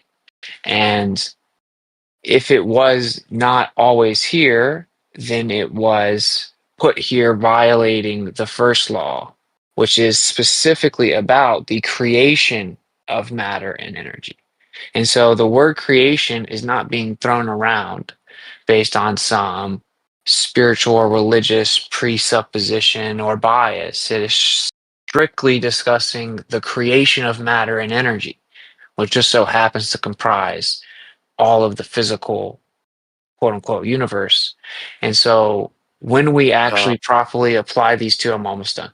When we properly apply these two and know that there's a true dichotomy, that it's either always here or it's not always here, and we know the amount of usable energy is decreasing, giving as a starting point, now eliminating the viability of the position that it was not always here. Now it has a beginning. Now we've gone down to the position of the matter and energy being created. The creation of that matter and energy brings us to the question of, well, what is the antecedent of that creation? And the answer is, of course, the antecedent to creation is a creator. And that in and of itself would violate that first law, which would by definition be not limited to the laws of nature, beyond nature, or supernatural. So we're rendered with, in the end, is to answer the question, how did the matter and energy in the universe get here?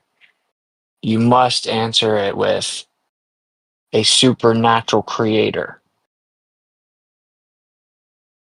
It's the only viable option. So that's my conclusion.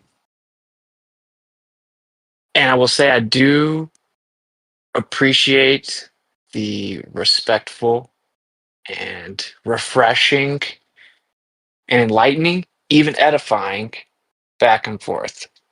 I am pleasantly surprised at how well this went. I'm glad that we did it, brother. Yeah, equally.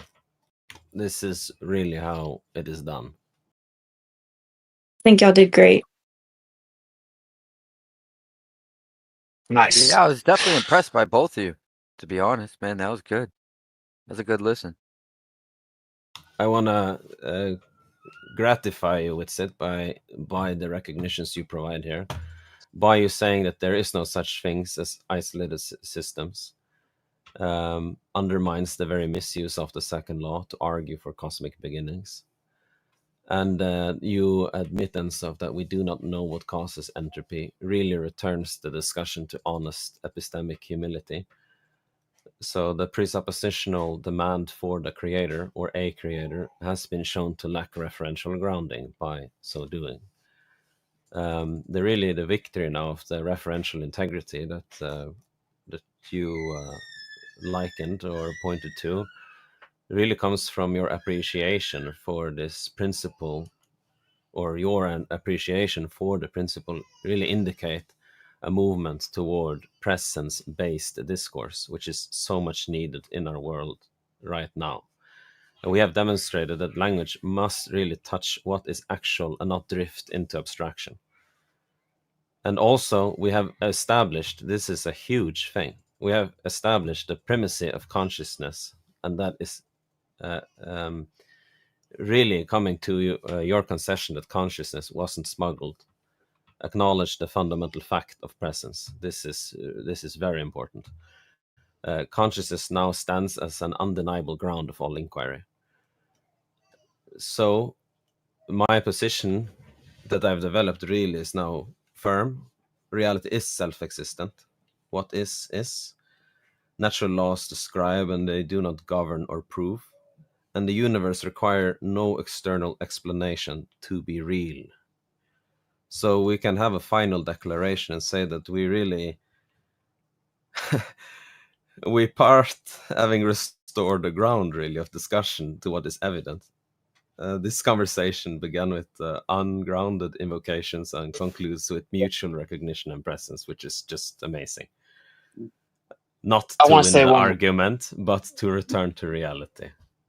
I'll say one more thing, because people have heard me make this argument many times, and there is a refreshing addition here. Our conversation began with this discussion about consciousness, where you acknowledged what causes it, what created it, how did it get here. I will acknowledge or concede that that's a very interesting question. That's a good question. I simply throw my hands up because I don't know. We can't verify it. And I reject those who just jump off the ledge and presuppose what the answer to that is. And I think if we come all the way back full circle here, where we have this creation of matter and energy, or what the cause of entropy is, I throw my hands up in terms of any type of physical, empirical, directly verified explanation. I do not know.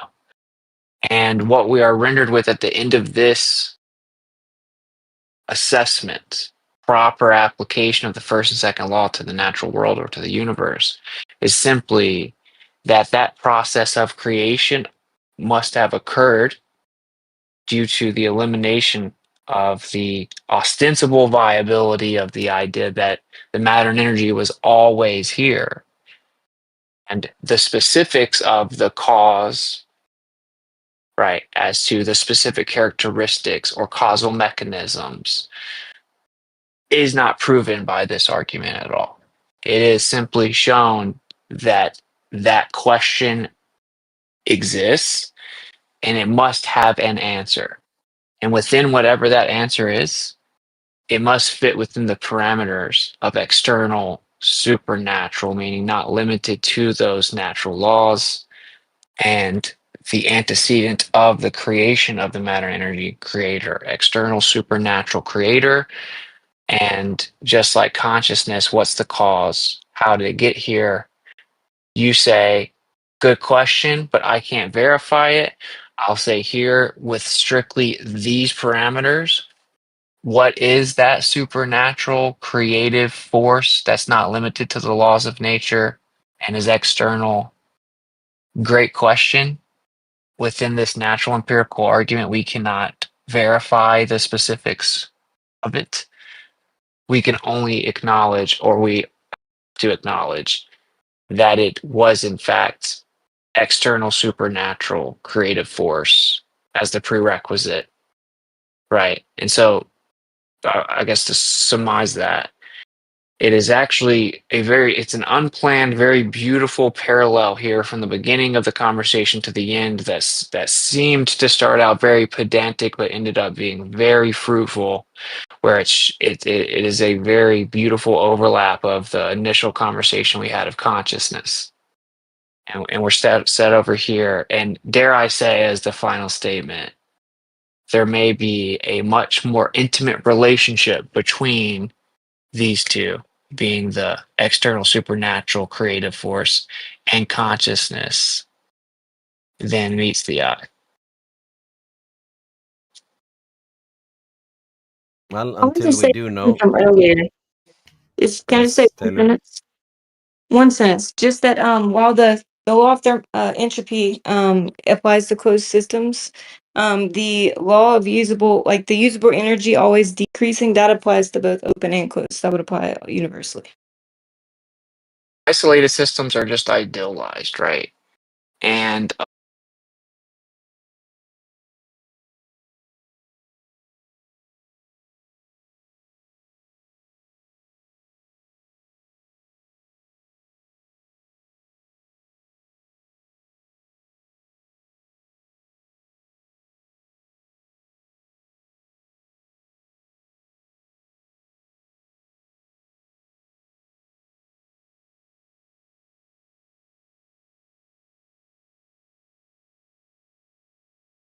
times like the second law, people throw around stuff like it's about chaos and isolated systems. We idealize this idea of an isolated system for mathematical reasoning, right? Like mathematical convenience. Times like the second law, people throw around stuff like it's about chaos and isolated systems. We idealize this idea of an isolated system for mathematical reasoning, right? Like mathematical convenience and for the convenience of modeling. But isolated systems do not exist in nature. But what do exist are both open and closed systems, systems in general. The universe is certainly a system, as everything is governed within these laws as physical systems, and they are all comprised of the constituent components, meaning required components of matter and energy, right? They are going to disperse, regulate, equalize, and in so doing, entropy increases and the amount of usable energy decreases. So, like, the big part of just, I guess, disagreement for sure is the notion that the constituent parts of the entire universe, being matter and energy, being governed by this law, would somehow not apply if we were to take the universe as a whole, because that's what the universe as a whole is, right? Even if you look at it as a whole, its constituent parts are still that matter and energy. Those processes are happening within it. Thus, the usable energy is decreasing. And again, it cannot decrease infinitely. It would eventually run out, and it cannot reverse the clock infinitely to decrease from. Right. And so, and I will say, yes, modern quote unquote science, modern cosmology absolutely tries to shuck and jive its way through this situation, and it is considered a fair question as to the origin or beginning. But bluntly, no explanation that invokes eternality is viable in terms of the second law. Yeah. Right. So while I acknowledge its limitation, I also acknowledge its like inevitability where matter and energy are present. Yeah, I just uphold then that until verified, it remains speculation or assumption, and claims about supernatural creators remain in the realm of speculation. There, I think that's a good place that we can land. Specifically how you said it, which is claims about the supernatural creator land in the realm of speculation. Right. Like I can agree with that statement specifically within the context of this conversation, right? And the evidence that was discussed. Like as in what is the supernatural creator? What are the characteristics? Whatever, right? Like that is just speculation. For sure, the fact that matter and energy equalize does not give us any of those answers whatsoever. Yep. So, we are at the natural conclusion. Yeah, for sure. Okay, so then we can say like we don't know, but then at the same statement, like you can't say for a fact that God's not real, right? That God's just an abstraction, because in that point we just wouldn't know either way. What I would say is that if you have an external supernatural creator that isn't limited by the first and second law of thermodynamics or laws of nature, so like attributed to a force not limited by the laws of nature, external to the universe, right? So like external, supernatural, like by definition, etymologically. And if it creates the energy is a creation, thus that force is a creator. So we have like external, supernatural creator. Now, what that means is not answered with simple examination of physical properties of matter and energy, I can assure you. But the inevitability of those three things, external, supernatural, creator, is inescapable. And in any pursuit other outside of that is destined to oblivion. Well, I have some very short clarifying questions if you want to provide answers to them, Witsit. Sure, we can't. Okay, if you want to do it right now, Yeah, we'll it's just like in hindsight. It's not going into what we talked about. I'm just curious. Do you recognize that I have created an entirely new framework / tradition? Yes, I'm not familiar with it if it does exist. It does. I will publish it sooner than later. I encourage you to do so, brother. I know Tony would be happy about it. And there are many who would not be happy about what I have written, unfortunately. But I think that seeing there's as how no, we right, you get uphold no, integrity, yeah. you get no contention from me when it comes to the need to clarify so much of these things. Energy is not properly defined. The second law is just, the primary cause of entropy is just a giant question mark. And it doesn't even aim to answer that question, but still, it's like the elephant in the room, right? And that matter and energy cannot be created or destroyed, but seemingly had to be. I mean, okay, so the law of conservation of energy is like a naturalistic placeholder. Like, I am fully on board any pursuit to bring more clarity to that, to challenge the status quo, whatever. Again, energy isn't even properly defined as 2025. So, like, I may be alone within some of my camps, we can call them in that statement, but unequivocally, I support anyone that challenges that and 100% pull for it to get some legs, right, and shake things up within kind of this like scientism, materialistic world, right? So if you were able to pull that off, even just nudging portions of academia outside of the rigid materialistic place that they're currently at, that would be an immense victory, right? I mean, couldn't be overstated. Yeah, I need to publish this. That's for sure. I'm going to stand by it. And the only thing stopping me is really, well, getting assassinated. But let's not hope that happens.